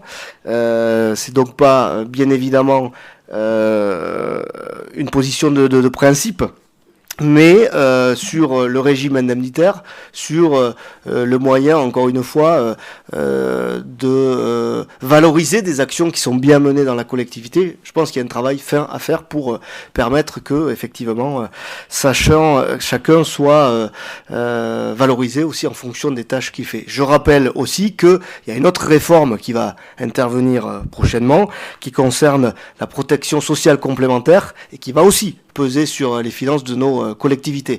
Donc si on ajoute les revalorisations de points d'indice, les prestations en vertu de la complémentaire qu'il va falloir assumer, je ne vous cache pas que tout ça va peser fortement sur nos collectivités. Et donc voilà, je suis effectivement dans la situation difficile, regrettable, où on n'est pas en capacité d'accéder favorablement au versement de cette prime. Oui, Sylvie Péducas. Oui, donc alors j'abonde dans le sens que effectivement il est bien plus intéressant de travailler sur l'évolution de la rémunération de manière globale que sur la prime. Je suis aussi désolée qu'une fois de plus l'État est décidé par décret de donner une autorisation qui est particulièrement injuste d'ailleurs, parce que les fonctionnaires de la fonction publique d'État, eux, de droit, ont droit à cette prime, et que pour toutes les autres, c'est laissé à discrétion des collectivités et éventuellement à leurs moyens. Donc ce sont 2 sujets que je regrette. Après, effectivement, on est quand même dans un contexte qui est particulièrement difficile pour l'ensemble de nos agents. C'est un peu un one-shot, c'est aussi un signe qu'on peut envoyer en direction des agents qui sont impliqués et qui ont traversé ces périodes compliquées. Comme vous le soulignez, vous l'avez effectivement voté au département. Je crois qu'on est plusieurs communes aussi à avoir travaillé sur cette prime pouvoir d'achat. Même pour certaines communes, elle avait d'ailleurs été anticipée, en dépit effectivement des difficultés que connaissent aujourd'hui toutes les collectivités. Ce que je note quand même, et on le verra tout à l'heure dans le rapport d'orientation budgétaire, c'est qu'en dépit de toutes les grandes décisions qui sont prises, effectivement, les financements de l'État ne sont pas au rendez-vous puisque les dotations de l'État ont légèrement baissé pour 2023. Mais j'ai noté aussi qu'on avait une épargne nette finalement qui était à un petit peu plus d'1 million d'euros de plus que ce qui était attendu. Donc peut-être que les 250 000 euros, c'est une question de choix, c'est vrai, mais étaient éventuellement absorbables. Non mais bon, j'entends la position, elle est facile à tenir. Il y a 1 million d'épargne nette, vous avez qu'à tout donner. Bon, vous savez aussi bien que moi que cette épargne nette, elle sert pas à être gardée pour le plaisir, mais elle sert à financer ce qu'on va accomplir plus tard pour ce territoire. Très bien, c'est assez simple de tenir cette position et de dire, et je peux vous dire que si c'était aussi simple, je le ferais parce que j'ai pas de raison de bloquer cette prime. Or, les finances telles qu'elles sont structurées, alors que on va avoir revalorisation du point d'indice, alors que et réaménagement des grilles aussi, hein, et alors que on va devoir assumer, et tant mieux hein, pour l'intérêt des agents, ces complémentaires supplémentaires, eh bien on n'est pas en capacité de le faire, voilà. Donc on peut en discuter effectivement, et la situation elle est pas simple, hein. Je vous dis, moi, quand j'ai les représentants des agents ou les agents en face, je préférerais leur dire vous inquiétez pas, on va y aller. Sauf que on mettrait en péril la suite. Donc, il n'y a pas de possibilité. C'est ça le problème. Et encore une fois, ça ne nous empêchera pas de travailler de manière fine sur des choses beaucoup plus pérennes. Après, sur le procès que vous faites au gouvernement, bon, qu'est-ce qu'on aurait dit si le gouvernement nous avait imposé de verser cette prime alors qu'on n'en avait pas les capacités? Le gouvernement, ce qu'il a dit, bon, pour les fonctionnaires que je gère, je la verse. Ça, c'est tout à fait son droit. Et pour les autres, ce qu'il a dit, c'est j'enlève les charges, en fait. Hein. C'est ce que ces primes, elles sont exonérées de certaines charges. Voilà ce qui a été dit. Bon, encore une fois, on a eu ces discussions dans notre collectivité. L'idéal et la facilité pour moi, ce serait de dire vous inquiétez pas, on y va. C'est pas possible. Par contre, la revalorisation des rémunérations pour tous les agents, elle sera faite par toutes les mesures qui ont été mises en place l'année dernière et qui le seront encore cette année. Et bien évidemment, on sera toujours vigilant à coller à ce que les rémunérations, elles soient aussi liées aux services rendus. Philippe Delmont. Oui, mais Sylvie a pris la parole avant moi, juste, et puis pour dire et mieux expliquer que moi la même chose. Donc je n'ai rien à rajouter, c'est exactement ce que je pense. Vous ne vous étiez pas concerté, pourtant vous n'êtes pas loin. Alors si quelqu'un par contre veut parler du sujet, c'est aussi possible. La formation, ça fait partie aussi, hein, c'est des budgets qu'on met. Hein, alors on pourrait peut-être se dire, on coupe sur la formation. Je rappelle, hein, 2,85 jours de formation par agent, par an, alors que la réglementation nous demanderait 2 jours tous les 5 ans. On est bien au-delà. Donc ça fait partie aussi des choses qui sont mises en place pour que les agents puissent travailler dans de bonnes conditions, avec des bonnes conditions de travail, dans cette collectivité. Pas d'autres questions, je vous propose de passer au vote. Le vote est ouvert.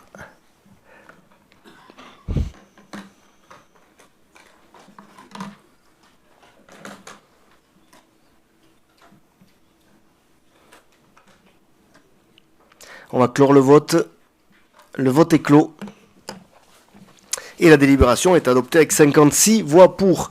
Point numéro 4, maintenant, la création de postes au sein de la collectivité, donc dans le tableau des effectifs. Il s'agit là de la création de 2 postes, au niveau ingénieur principal de directeur intercommunal des systèmes de l'information et un de technicien au service propreté entretien dans les services techniques. Il nous est donc demandé d'approuver la création de ces postes au tableau des effectifs du Grand Dax.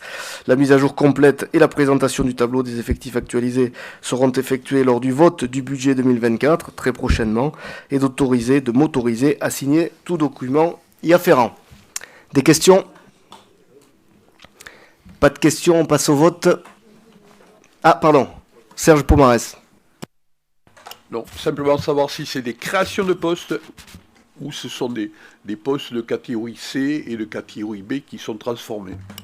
Non, là, il s'agit de création de postes. Donc, celui de directeur service informatique vise à assurer une meilleure mutualisation de ce service qui est mutualisé Ville de Dax et agglomération du Grand Dax. Alors, effectivement, le poste est créé avec aussi des non-remplacements de tant de personnes qui partent à la retraite. Donc, c'est pas de la création nette. Le deuxième poste, c'est un poste d'encadrement intermédiaire pour le service entretien, nettoyage, où il y a effectivement de ce point de vue-là des choses à améliorer, notamment sur l'entretien des trottoirs. Et il faut savoir que ce poste est cofinancé à hauteur de financé d'ailleurs à hauteur de 57 000 € par an par d'organismes dont j'ai oublié le nom, mais qui gèrent les mégots. Alcom. Donc pour tous les fumeurs de cet auditorium, ça aura servi à quelque chose. Mais je vous conseille d'arrêter tout de même. Donc voilà. Et puisqu'on aborde ce point, je te redonne la parole. Il y aura aussi des créations de postes sur le terrain concernant le nettoyage, de 3 postes pour améliorer l'aspect entretien des trottoirs et notamment des herbes qui poussent un petit peu partout dans notre agglomération. On a essayé des restructurations de services qui sont pas suffisamment efficaces, donc on va tenter l'expérimentation avec 3 CDD qui interviendront rapidement à partir du mois d'avril, au moment où les herbes poussent de manière encore plus forte pour améliorer le service. Je crois qu'on sera plusieurs à acter que c'est nécessaire sur ce point-là. Donc ça, c'est pas dans la délibération, mais c'est un sujet lié. Serge Pomarès. Oui, simplement poser une question complémentaire par rapport au poste qui... c'est le premier poste, c'est un poste d'ingénieur, ce poste-là, puisqu'il concerne effectivement une meilleure mutualisation du travail entre la ville de Dax et l'Agglo, est-ce qu'il sera mutualisé ou il revient entièrement à la communauté d'Agglo ? Non, il est mutualisé ville et Agglo. Mais il est créé sur l'Agglo et après il est mutualisé avec la ville, comme tous les services supports qui sont mutualisés. Et je signale d'ailleurs que le recrutement de ces 3 CDD est en cours. Avis aux amateurs. D'autres questions ? On passe au vote. Le vote est ouvert.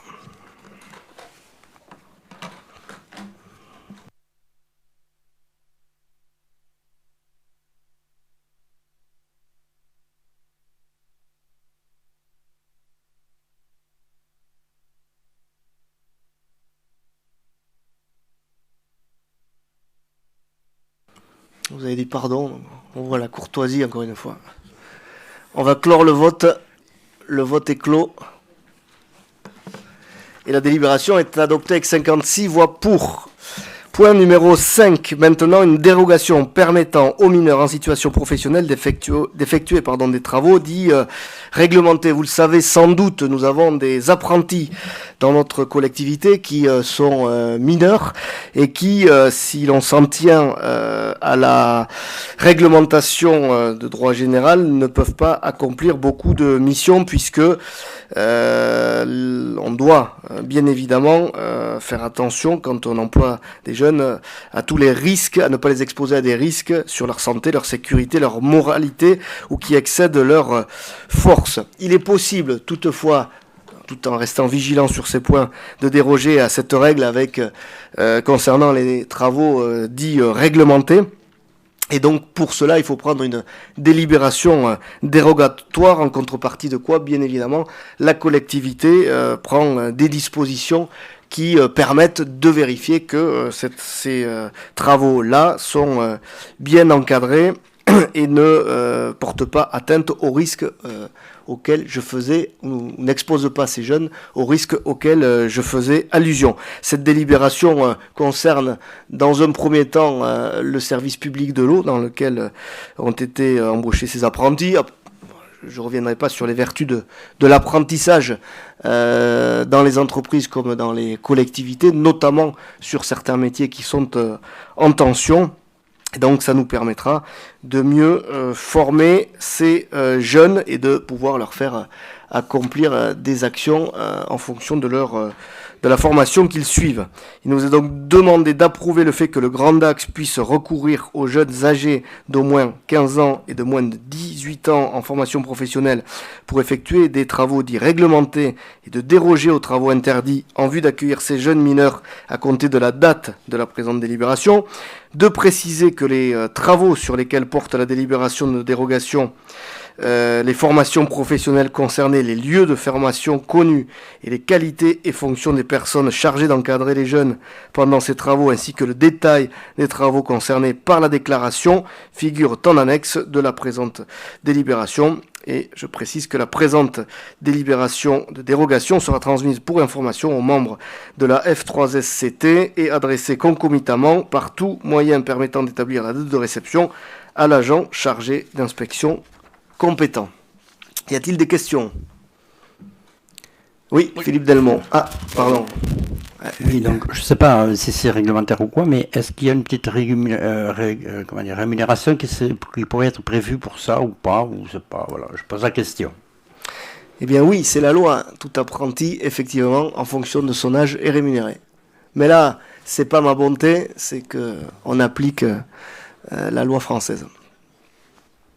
Serge Pomarès. Simplement, est-ce qu'on pourrait savoir, une petite note, pour savoir où se trouvent justement ces jeunes qui sont apprentis, quoi, je ne sais pas du tout. Ils sont. Alors c'est ce que j'ai dit, service public de l'eau. De l'eau, simplement, d'accord, pardon. Non, mais on est là pour ça. D'autres questions ? Pardon, oui. C'est pour quel type de formation ? Parce que 15-18 ans, c'est très jeune, donc c'est... Non, on ouvre à partir de 15 ans pour... vous avez vu que c'est une délibération qui va concerner 2 jeunes qui sont en apprentissage, qui viennent de commencer là au service public de l'eau, mais la délibération elle est large pour qu'on n'ait pas à chaque fois reprendre une délibération à chaque fois que, éventuellement, ce qui n'est pas sûr, on recrutera des apprentis. Donc là, ils sont plus âgés que ça, ouais. Sur des métiers de fontainier et chaudronnier pénuriques par excellence. Oui. Oui, on a parlé de la rémunération. Je crois savoir que l'État verse une somme aux entreprises. Est-ce le cas pour les collectivités également ? Tout à fait. Et vous pouvez nous dire quel est le montant ? Non. Et ce n'est pas que je veux pas, c'est que je les ai pas en tête. En fait, c'est en fonction de l'âge de l'apprenti, ça va en progression. Mais bien évidemment, on vous communiquera tout ça. Après, c'est facile à trouver. Hein. Vous tapez rémunération d'un apprenti sur un moteur de recherche dont je ne citerai pas le nom pour ne pas faire de publicité, et vous trouverez tout ça très rapidement. Et en plus, c'est vrai, ça me revient. Je faisais une blague. Pour la fonction publique territoriale, effectivement, on a le CNFPT qui prend en charge, mais qui prend moins en charge en fonction du nombre d'apprentis. Mais sur un apprenti, on sera pris en charge. Totalement. Mais ça a évolué un peu en régressant. Et après, effectivement, vous trouverez tout ça, puisque là, on est dans le dans le régime de droit commun. D'autres questions? S'il n'y en a pas, je vous propose de passer au vote. Le vote est ouvert.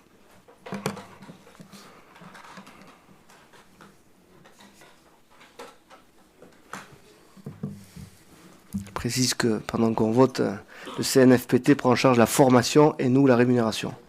Pour être tout à fait précis. Vous m'avez pris un peu de cours là. Oui. Non, mais justement, c'était ça l'idée, c'est que... Ah ouais, mais là c'est trop tard, on vote. Non, je plaisante. Non, mais est-ce que ce que verse l'État compense ce que nous payons? Il y a une partie prise en charge. Non, il y a une partie en charge de la collectivité, ouais. Je vous dis ça parce que j'ai parlé à quelques commerçants du Mail et certains salariés m'ont rapporté qu'en fait, certains commerçants touchaient plus qu'ils ne donnaient à l'apprenti. Mais je ne sais pas si c'est vrai. Bon, écoutez, là on est hors du débat et je pense que c'est faux. Pour avoir, dans une vie antérieure, été chef d'entreprise, je pense que c'est totalement impossible. On va clore le vote. Le vote est clos. Et la délibération est adoptée avec 56 voix pour. Je pense que vous êtes fait des amis au sein des commerçants du Grand Mail, mais je dis ça, je dis rien. Mais non, pas du tout, je n'ai pas pris parti. Moi, j'écoute. En tout cas, vous n'avez pas cité de nom. Non, je ne citerai pas de nom, j'écoute. Vous avez bien fait. On passe à la délibération suivante ou on y va? Donc le point numéro 6 qui concerne le rapport de l'année 2023 sur la situation du Grand Dax en matière de développement durable. Je laisse la parole à Hervé Darrigade. Merci Monsieur le Président, bonsoir à tout le monde. Donc il est nécessaire de présenter au préalable du vote du budget le rapport sur la situation en matière de développement durable décrivant le fonctionnement de la collectivité, les politiques qu'elle mène sur son territoire et sur les orientations et programmes de nature à améliorer cette situation. En 2023, l'ensemble du budget affecté au développement durable a été de 17 247 000 €. Cela correspond à des dépenses de fonctionnement, y compris le personnel, et d'investissement concernant la collecte et le tri des déchets, la gestion des eaux pluviales, la lutte contre les inondations, l'aménagement des pistes cyclables et l'aide à la rénovation énergétique des bâtiments communaux. Les actions menées en 2023 par le Grand Dax sont les suivantes. Alors, pour lutter contre les changements climatiques et protéger l'atmosphère, en premier lieu, citons la mise en place d'aides incitatives à la rénovation énergétique du patrimoine grâce à la plateforme Habitat du Grand Dax par le parc privé ainsi que le fonds de concours dédié à la rénovation énergétique pour les communes. Par ailleurs, d'autres actions ont été organisées. L'optimisation du réseau bus, le développement des modes de déplacement actifs et notamment du vélo avec la création d'aménagements cyclables, boulevard de la Tassigny à Saint-Paul-et-Dax, la finalisation des procédures environnementales et réglementaires de la grande piste cyclable reliant Saint-Paul-et-Dax, Metz, Angoumé et Rivière-Sassé-Gourby, ou encore l'utilisation de carburant végétal à base de colza permettant de réduire l'empreinte carbone de la flotte des véhicules poids lourds. Pour préserver la biodiversité et protéger les milieux et les ressources, des travaux de protection de la faune et de la flore a été réalisé sur la digue de l'Estaï. Par ailleurs, des procédures d'évolution du PLUIH viennent notamment de renforcer la protection des espaces sensibles en adaptant des zones à l'existant et en ajoutant des protections supplémentaires. La densification des nombres de points de tri sur les territoires et le développement de points d'apport volontaires pour les ordures ménagères ont permis d'augmenter le tri de déchets et de réduire les émissions de gaz à effet de serre. Le Grand Dax a procédé à l'installation de 14 points de tri pour une somme de 250 000 € et de 132 colonnes pour les collectes des ordures ménagères pour un montant de 780 000 €. Il y a eu aussi 719 composteurs qui ont été distribués gratuitement aux habitants du territoire en 2023. Cette stratégie de tri à la source et des biodéchets évite aussi la production de à peu près 440 tonnes d'ordures ménagères chaque année. Et dans le rapport, on peut voir au niveau des indicateurs entre 2022 et 2021, il y a eu en 2021 100 072 kilos par habitant qui a été produit, et en 2022, 948 kilos. Donc ça fait une baisse de 130 kilos par habitant, donc c'est qui est encourageant. Pour assurer la cohésion sociale et la solidarité entre les territoires et les générations, on retiendra aussi notamment 5249 heures closées contractualisées pour les marchés du Grand Axe, avec le but d'atteindre à l'horizon 2025 les objectifs du plan national pour les achats durables, à savoir intégrer une disposition sociale dans les 30% des marchés publics. En 2023, 128 325 heures de prestations d'aide à domicile ont été réalisées par les équipes du CIAS. De même, 44 674 repas ont été livrés à domicile des personnes en situation de fragilité. La cohésion sociale et la solidarité s'inscrivent également dans les actions menées au quotidien par les services petite enfance, politique de la ville et les espaces France Service. Pour favoriser l'épanouissement de tous les êtres humains, le Grand Axe a répondu avec un nouveau diagnostic de l'emploi du territoire, une nouvelle campagne de communication auprès des étudiants, ou encore la mise en place de la plateforme Rubix qui s'appuie sur une disposition de recrutement innovant. Le Grand Axe a par ailleurs poursuivi son soutien financier aux bailleurs sociaux pour la construction et la rénovation des logements. Ce partenariat a également pris la forme de subventions de l'ANA pour la réalisation de travaux d'amélioration du logement sur le plan énergétique et l'adaptation au vieillissement et aux handicaps. Pour fonder les dynamismes du développement suivant les modes de production et de consommation responsables, le Grand Axe répond par une commande publique responsable avec, en 2023, 59 consultations qui comprennent une disposition environnementale, soit 89% du nombre total des consultations passées par le service des commandes publiques du Grand Axe. Le Grand Axe poursuit l'accompagnement des entreprises avec plus de 100 projets d'entreprises aidés cette année, la mise à disposition d'un certifié ISO 27001 et un HDS pour la seconde année. Le Grand Axe répond également par la modélisation du grand public aux enjeux du développement durable. 305 animations scolaires ont été organisées par les ambassadeurs du développement durable et l'animation du dimanche à vélo reconduite. Par ailleurs, 12 indicateurs clés ont été établis afin d'avoir une vision de la situation du territoire au regard des enjeux du développement durable, émissions de gaz à effet de serre, consommation d'énergie, production d'énergie renouvelable, linéaire, d'aménagement cyclable, etc. Ils sont mis à jour et à mesure de la disposition des données. Donc le Conseil communautaire doit prendre acte de ce rapport. Est-ce qu'il y a des questions par rapport à ce rapport? Alain Godot, pardon. J'ai bugué. Monsieur le Président, chers collègues, puisqu'il est présenté le rapport sur le développement durable et la politique que mène le Grand Axe sur son territoire pour améliorer la situation sur ce point, je voudrais juste faire quelques remarques à un moment où la situation climatique se précise un peu plus chaque jour, à un moment où certaines voix remettent en question les politiques qui cherchent à limiter l'impact des activités humaines. La situation est grave et il est important de poursuivre nos efforts et de les renforcer. Quand nous quitterons cette terre, nous ne pourrons pas dire que nous ne savions pas. À chacun donc de prendre ses responsabilités. Je reviendrai donc sur le PCEAT, le plan climat air énergie.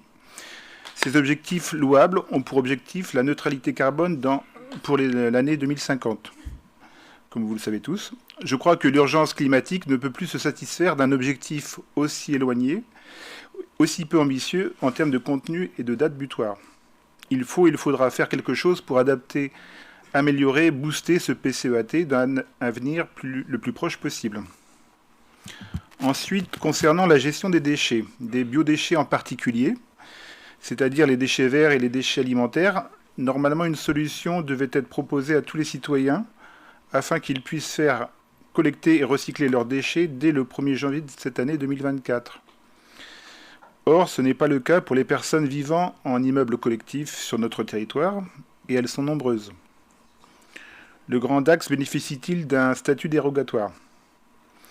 Enfin, je voulais revenir sur le projet de golf. C'est un peu ma marotte aussi. Il est évident que ce projet ne va pas dans la bonne direction concernant le développement durable. Artificialiser plus de 150 hectares ne contribue pas à améliorer la situation de notre environnement sur le Grand Axe. Comme trop souvent, les projets à finalité économique restent prioritaires. On peut les teinter de vert, mais des terres agricoles vont tout de même être retirées de la possibilité de leur usage agricole.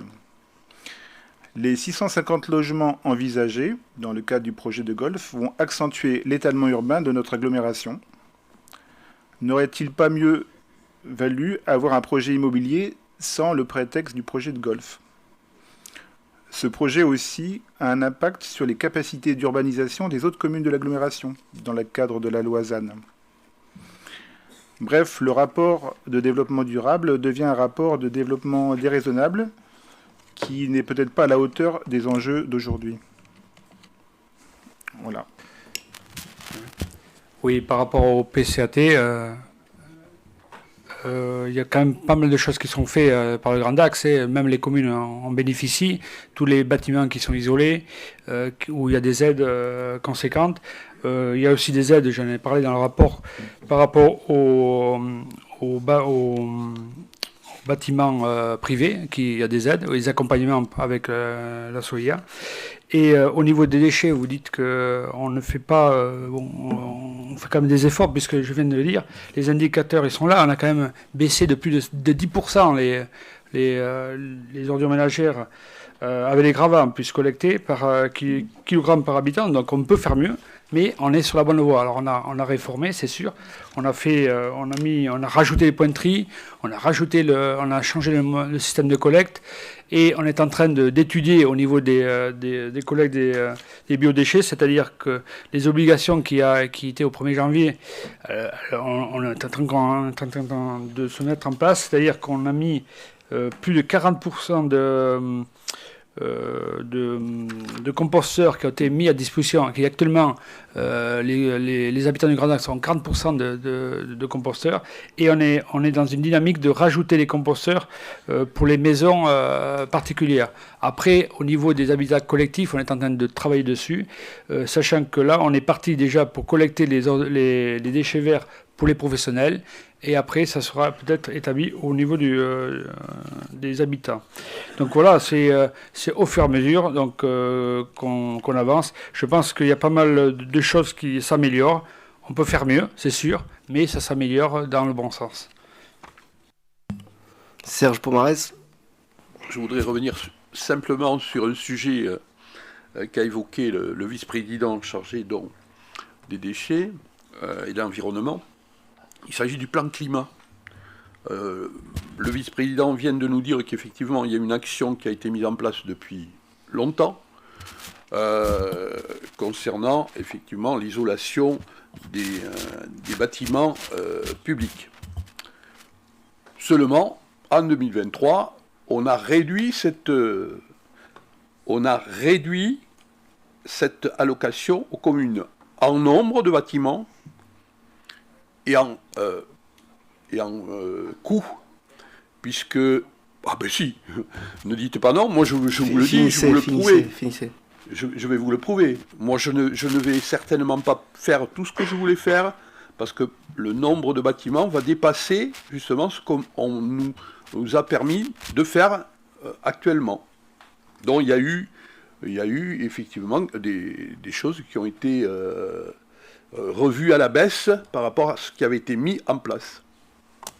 On a réajusté les dotations par les subventions aux communes, mais on s'est aperçu par rapport l'enveloppe qui est prise toutes les années, il fallait un réajustement. Donc on s'aperçoit que les dossiers, l'enveloppe n'est même pas consommée par an. Donc il y a un réajustement qui est étalé sur le mandat.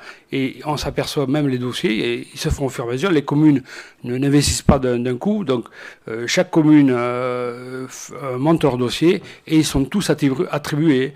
Il n'y a pas eu de refus jusqu'à présent. Je pense que dans le temps, les données, la modification du règlement a été faite pour que les dossiers soient étalés sur le temps et qu'ils se fassent en totalité. Mais on a l'enveloppe qui n'a pas été toute consommée l'année dernière. Et je pense que là, même pour cette année, il va falloir inciter même les communes à rénover nos bâtiments, parce que pas mal de communes ont des bâtiments anciens. Donc c'est inciter les communes à rénover. Et je pense qu'on est dans une bonne dynamique.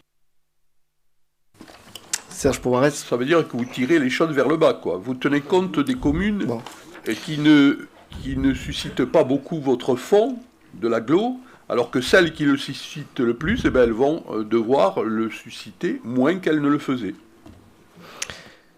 Bon, pour répondre donc sur ce sujet du fonds de concours pour la rénovation énergétique, je redis, l'enveloppe, elle est la même, elle n'a pas baissé.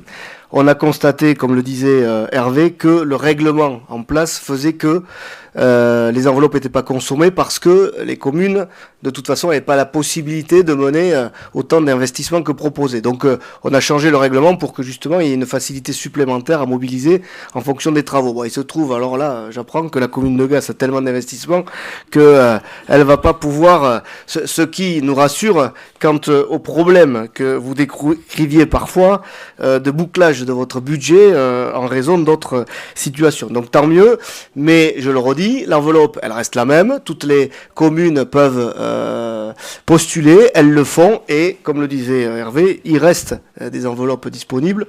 C'est donc le signe que tout ça peut encore bien fonctionner. Sur alors les situations, enfin, le constat au niveau national, c'était l'introduction de votre intervention. Je crois que personne ici va se lever en disant non, tout ça c'est faux, ça va très bien sur le plan environnemental et il n'y a rien à faire. Jusque-là, on est d'accord. Là où on est moins, c'est sur du coup les mesures à prendre sur le territoire et vis-à-vis de notre collectivité. Parce que moi, je considère que la prise en compte des problèmes environnementaux, des problèmes écologiques, ne doit pas nous amener à tout stopper. Voilà, ça, c'est une conviction que j'ai, c'est-à-dire que je considère qu'il faut que nous puissions continuer à avancer tout en trouvant effectivement les solutions les plus vertueuses en termes environnementaux. Sur les biodéchets, si l'agglomération du Grand Dax est en situation dérogatoire, comme vous l'avez dit, eh ben, beaucoup de collectivités le sont. Parce que il y a très peu de collectivités, mais vraiment très peu, qui ont été en mesure de mettre en place les choses au 1er janvier. Je vous apprends rien. Donc il faut être honnête et dire que effectivement il y a une complexité sur la mise en place de la gestion de ces biodéchets. Nous, on n'est pas resté sans rien faire. Ça fait débattre au premier rang. On n'est pas resté sans rien faire puisque d'une part on a intensifié la possibilité de distribution des composteurs à tous les habitants du Grand Dax. J'ai d'ailleurs vu que votre commune s'en était fait le relais. Donc effectivement c'est l'agglomération du Grand Dax qui assume cette charge et qui permet à tous ceux qui sont en habitat individuel de pouvoir disposer d'un composteur gratuit si ils ne l'ont pas déjà fait.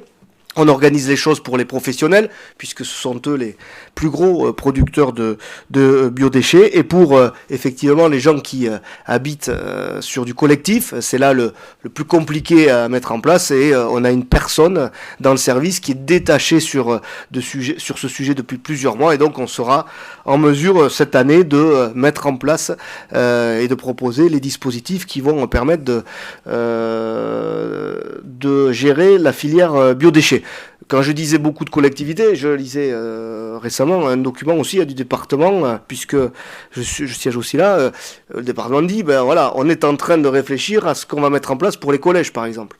on a le sitcom qui aussi est en train de mettre en place sur un secteur qui est différent. Chaque secteur est différent, chaque problématique est compliquée à résoudre, mais on est tous sur l'objectif de pouvoir exercer cette compétence qui sera additionnée à celle qui gère déjà et qui sera pas neutre en coût.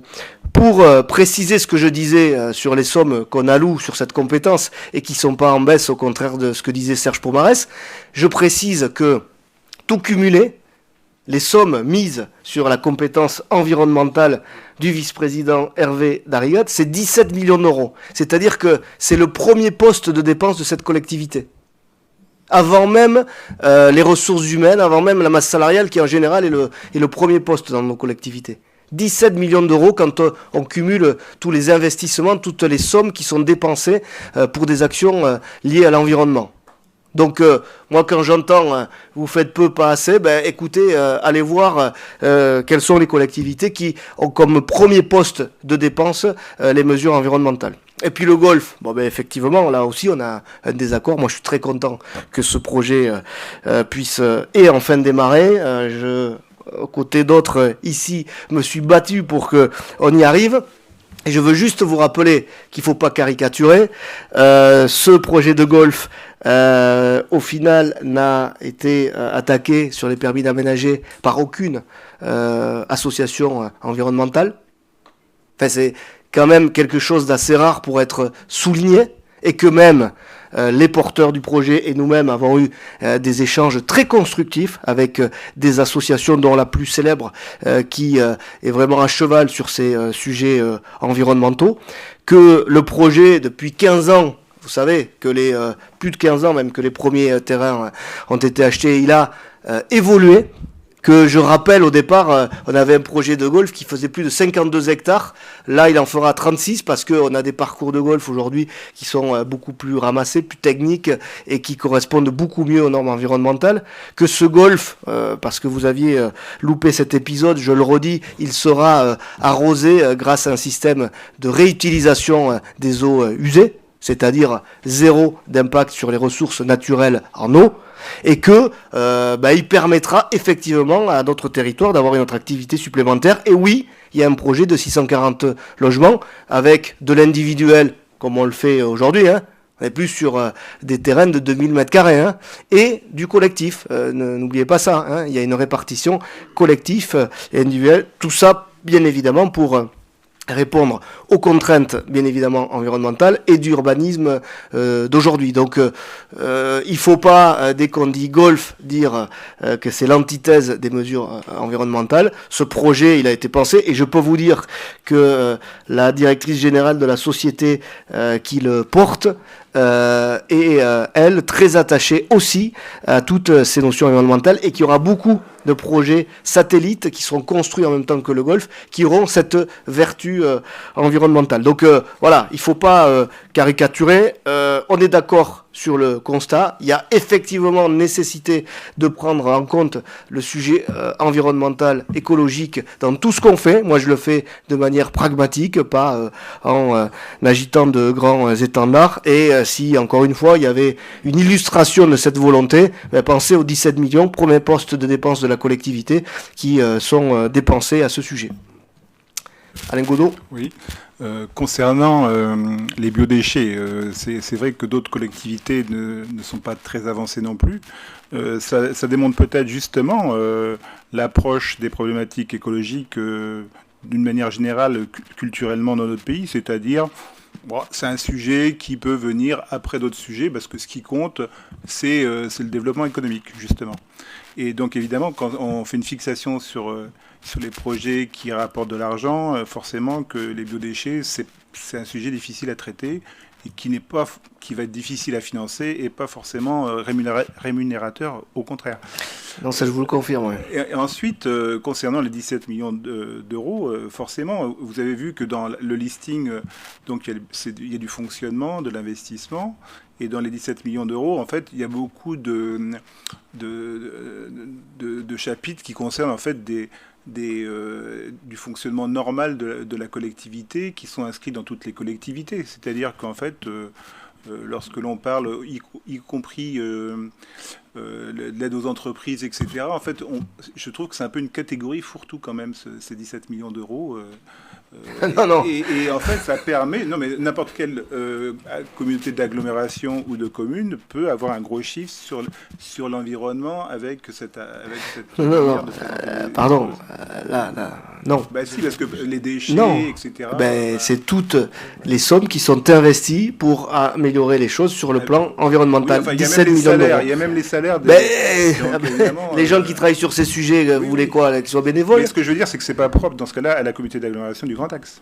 Parce que toutes les communautés gèrent les déchets, etc. Oui, etc. ça je vous le confirme, en tout cas celles qui ont la compétence. Ouais.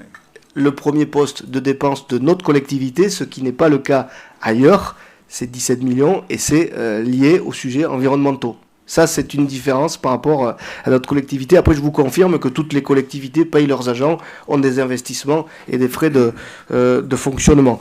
Donc ça, c'est significatif, c'est factuel. Sur les biodéchets, il y a une complexité à mettre en œuvre. Et moi, quand vous dites vous l'opposez au développement économique, moi je vous invite à stopper tout le développement économique pour privilégier uniquement les aspects environnementaux, et vous verrez que ces 17 millions, vous n'arriverez plus à les payer. Hein. Donc, moi, en tout cas, ma vision des choses, c'est surtout de ne pas opposer développement économique et environnement, développement du court, notamment du logement et environnement. Il faut, pour moi, arriver à mener tout ça avec, pour fil rouge et toujours à l'esprit, qu'il faut que ce soit fait de manière vertueuse sur le plan environnemental. Juste pour finir, parce qu'on pourrait y passer beaucoup de temps, je crois moi aussi qu'il ne faut pas opposer développement économique et problématiques écologiques, et bien souvent c'est un moyen en fait de ne rien faire en fait je ne parle pas forcément pour le Grand Axe, hein, mais je pense que trop souvent en fait on cherche à opposer en parlant de Khmer vert, etc. En fait, le débat, il est un peu plus élevé que cela. Et en fait, surtout, ça montre l'incapacité en général de nos sociétés à s'adapter justement aux problématiques qui vont nous tomber dessus et qui vont nous coûter beaucoup plus cher dans les années à venir, en fait. Hein. Bon, si vous ne parlez pas du Grand Axe, donc je suis libre de vos je propos. Axe, moi, j'arrête les métaphores sur ce sujet parce que des fois, c'est mal pris. Alors, hein. Juste une petite remarque, c'est que le développement durable, on l'utilise pour n'importe quoi. La définition même du développement durable, c'est la jonction entre développement économique, développement social et développement environnemental. Si on fait que développement environnemental, comme certains le disent, c'est plus de développement durable, c'est purement développement écologique. Mais si on veut faire quelque chose qui soit durable, il faut qu'il y ait les trois. Et du coup, nous, à chaque fois qu'on met notre budget, en tout cas, on va le présenter, c'est qu'on essaye de trouver cet équilibre entre ces trois aspects pour qu'il y ait un équilibre. Et aujourd'hui, le côté développement environnemental, il ne faut pas l'opposer au développement économique et non plus au développement social. C'est juste quelque chose, parce que j'entends développement durable. S'il y a un véritable développement durable, vous regardez dans tous les manuels qui existent, qui travaillent, on sait très bien qu'il y a trois cercles et la seule jonction entre ces trois cercles qui n'ont pas de développement durable. Sinon, c'est développement viable, vivable, équitable, ou économique, ou social, ou environnemental. Donc, du coup, par pitié, c'est que ce qu'on fait là aujourd'hui pour le golf, pareil, ils ont essayé de diviser en trois parties, un développement qui était... Il y avait un petit peu pour l'habitation, un petit peu pour le golf, et un petit peu pour l'entretien donc de la forêt et des pièces réservées, même des compensations. C'est pas 150 hectares qui étaient destinés uniquement pour soit artificialiser. C'est des choses qu'il faut qu'on donne. C'est notre responsabilité de créer de la richesse pour qu'on puisse payer donc pour les papilles, c'est-à-dire pour les crues, l'inondation, pour qu'on puisse développer les pistes cyclables, qu'on puisse faire également donc gestion des déchets, ainsi de suite. Et c'est ça qui est assez important, donc à sensibiliser tout le monde. Et je suis entièrement d'accord avec vous pour les tri, pour les déchets et pour les déchets. C'est la responsabilité de chacun donc, de nous. Mais il faut qu'il y ait un changement de mentalité de tout le monde, qu'ils acceptent les uns et les autres donc de mettre des composteurs chez eux. C'est pour ça qu'on a mis ça en place, qui était déjà mis en place, et je le souligne, ça date pas donc d'aujourd'hui. Il y a déjà plus de 3000 composteurs qui étaient déjà donc proposés depuis donc à date, ce qui est pas mal. C'est-à-dire on couvre. Donc là, on prévoit tous les ans pour continuer à faire cet aspect-là. C'est le seul moyen pour répondre. C'est vraiment économique pour nous, je parle de côté économique maintenant, ça m'intéresse énormément que les gens fassent beaucoup donc, de tri, de recyclage et de réduire avec biodéchets, parce que ça permet de réduire le tonnage de 30%. Quoi. Et c'est dit par tout le monde. Qui dit 30% de déchets en moins, c'est 30% de traitement en moins. Et quand il y a 30% de traitement en moins, c'est que vous savez très bien le coût du traitement qui pèse sur notre budget qui devient énorme. C'est pour ça qu'il ne faut pas qu'on y oppose, au contraire, il faut inviter tout le monde sur ce problème écologique. Oui, Grégory Randet. Et après... Ah, pardon. Oui, à ce sujet, nous avons rencontré l'UMI, l'Union des métiers de l'industrie et de l'hôtellerie, pour évoquer les biodéchets. Donc, on a fait déjà une première réunion de travail pour la gestion des biodéchets. Julien Bazus. Oui, une fois n'est pas coutume, mais je suis en phase avec Igmat Shaheen lorsqu'il nous dit qu'effectivement, quand on a développement durable, c'est un fourre-tout dans lequel on met n'importe quoi qui est orienté effectivement sur l'environnement, et c'est tout à fait ça, et tant mieux que ce soit en numéro 1, et c'est très bien. Mais en revanche, ça n'exprime pas la transition écologique, énergétique, agricole, sociale, pour laquelle là, nous sommes en retard. Que ce soit sur les voies cyclables, que ce soit sur le tri, que ce soit sur les containers poubelles, que ce soit sur le logement, que ce soit sur la production d'énergie solaire à l'échelle d'un territoire. On voit d'autres collectivités s'organisent. Nous, vis-à-vis des diagnostics énergétiques chez les gens, on est complètement en retard. Rien que la ville de Saint-Paul, il y a eu 603 ans. Enfin, ça marche pas, il faut se le dire. De même sur la production globale d'énergie solaire, on a un énorme potentiel sur un territoire comme le nôtre. Nous sommes en retard, et je pense que ça aussi, il faut qu'on se le dise, de sorte à pouvoir définir des actions et essayer de gagner du terrain là-dessus. Alors, moi, je suis pas trop d'accord avec ça, parce que comme on peut voir les indicateurs du territoire, ils s'améliorent. Que ce soit au niveau des déchets, j'ai bien dit, il y a quand même 130 kilos de moins par habitant. C'est à peu près plus de 10% de tonnage, donc c'est avec les gravats, donc c'est énorme. Et on peut baisser. On est dans une dynamique où les déchets baissent. Au niveau du biodéchet, il faut savoir qu'une poubelle, c'est à peu près 30% de biodéchets dans nos poubelles. Déjà, quand les gens vont comprendre qu'il faut trier, qu'il faut essayer de mettre des biodéchets, ne pas les mettre à la poubelle, les mettre dans les composteurs ou les mettre ailleurs. Donc ça va permettre de diminuer ces tonnages, et on est sur la voie. Donc on fait, au fur et à mesure, on fait des choses pour inciter les gens à réduire les déchets, à moins produire, à moins consommer. Et voilà, c'est dans le but de faire des économies d'énergie, tout ça. Donc c'est dans ce but. Il faut savoir que même au Grand Axe, on a fait des économies au niveau des consommations, on le voit dans les indicateurs. Au niveau de la production énergétique renouvelable, on a augmenté. Les indicateurs sont là, on a augmenté. Au niveau mégawatts, on est à 142 mégawatts. Donc on a augmenté un peu. Et voilà, donc les indicateurs sont là.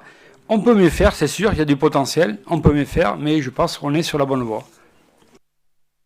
C'est pour ça que ces investissements sont aussi importants. Aujourd'hui, 17 millions, c'est uniquement, les politiques, c'est pas fourre-tout, c'est uniquement ce qui est lié à l'environnement, parce que, oui, il y a du retard à rattraper, mais que faire pleurer sur le lait renversé ou agir donc voilà, c'est l'option qu'on a choisie, que ce soit sur tous les points qu'on a évoqués.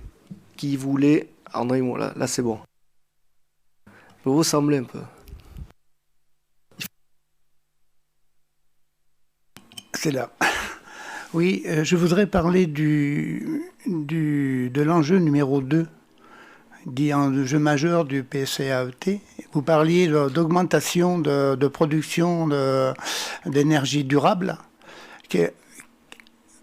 Quelle a été l'action de l'AGLO dans ce domaine?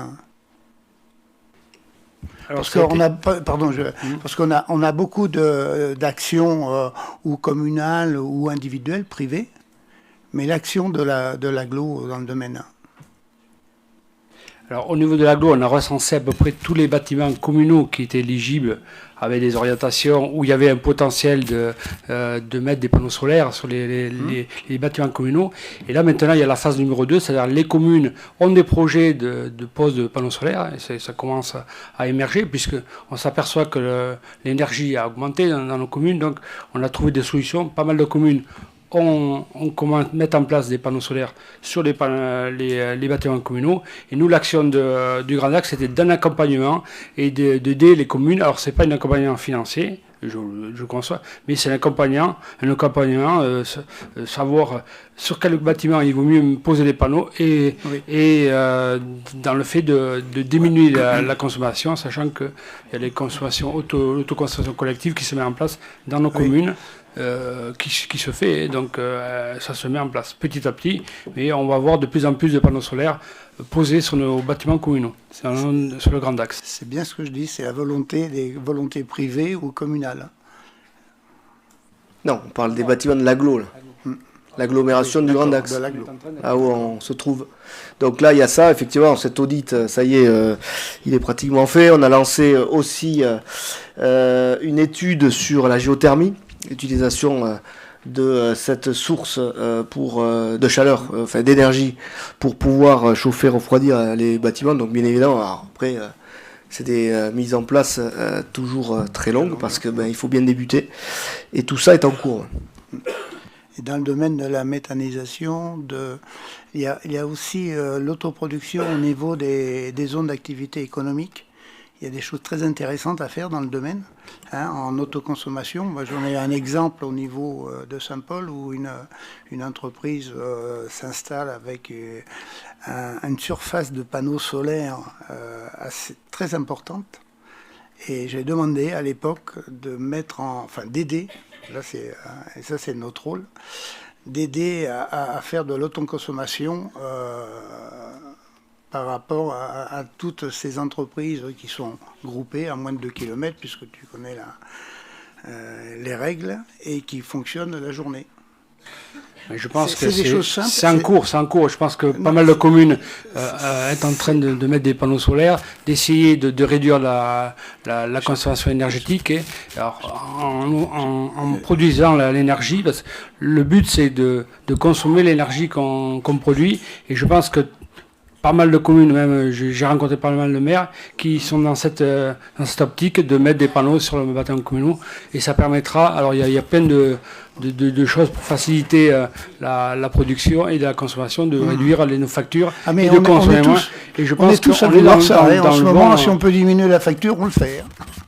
On est dans le bon. Mais après, il faut différencier. Alors, il y a ce que fait la collectivité. On l'a dit, cet audit, il est parti. On sait à peu près où les panneaux vont pouvoir être posés dans ce sens-là. On a la géothermie. Après, il y a des entreprises qui investissent, qui font des bâtiments et qui, d'ailleurs, la réglementation leur impose de plus en plus, doivent aller chercher cette autoconsommation. Après, il ne faut pas croire que ce soit la collectivité qui va faire à leur place, parce que l'autoconsommation, elle sera vertueuse aussi pour l'exploitation de cette entreprise. Complètement, mais on peut les accompagner. C'est là notre rôle. Alors moi, on peut accompagner des entreprises qui de toute façon vont le faire parce que c'est vertueux pour elles. Mais je ne suis pas sûr que c'est là qu'il faut mettre les capacités financières de la collectivité, parce qu'elles le font parce qu'il y a un intérêt déjà pour elles. Un, pour répondre à la réglementation, et deux, parce que quand vous êtes en autoconsommation, il ne faut pas être grand ingénieur pour comprendre que ça va avoir un effet vertueux sur votre exploitation. Mais ça peut être aussi Thierry Bourdillas. Merci, Monsieur le Président. Je ne suis pas sûr d'avoir très bien compris sur l'accompagnement aux communes pour le photovoltaïque notamment, où d'un côté, le vice-président nous dit qu'il y a un accompagnement des communes avec un audit qui a été fait sur les bâtiments, et toi tu nous précises que c'est sur les bâtiments communaux, les bâtiments de la CGD. Je voudrais avoir la précision si cet audit a été fait sur les bâtiments communaux aussi. Non, c'est sur ceux de la CGD, oui. Oui, non, parce que c'est pas ce qu'a dit notre vice-président, mais l'erreur est humaine. Et deuxième chose, tout à l'heure on a dit que l'enveloppe pour les économies d'énergie n'était pas complètement consommée parce que c'est de l'investissement. Est-ce que dans cette enveloppe, on ne pourrait pas la consommer aussi en partie avec la production d'énergie renouvelable, en aidant là aussi les communes, puisque l'enveloppe, on a du mal à la consommer. Regardons déjà si on la consomme, mais il y a un règlement. Je pense qu'avant, moi, d'aller penser à mettre, par exemple, du photovoltaïque ou la captation d'énergie renouvelable, il faut d'abord que les bâtiments soient bien isolés, non ? C'est pas un professionnel. C'est un débat. Comme toi que. C'est un débat. Je veux dire, la première chose pour moi, c'est d'aller vers ça, parce que même si l'énergie elle est renouvelable, si elle est dépensée pour partir à 50% à l'extérieur du bâtiment. Ça peut être concomitant. On n'est pas obligé de faire tout en même temps. Alors, on en a parlé en commission environnement. Il y a une aide au niveau des communes si vous mettez des panneaux solaires qui produisent de l'eau chaude.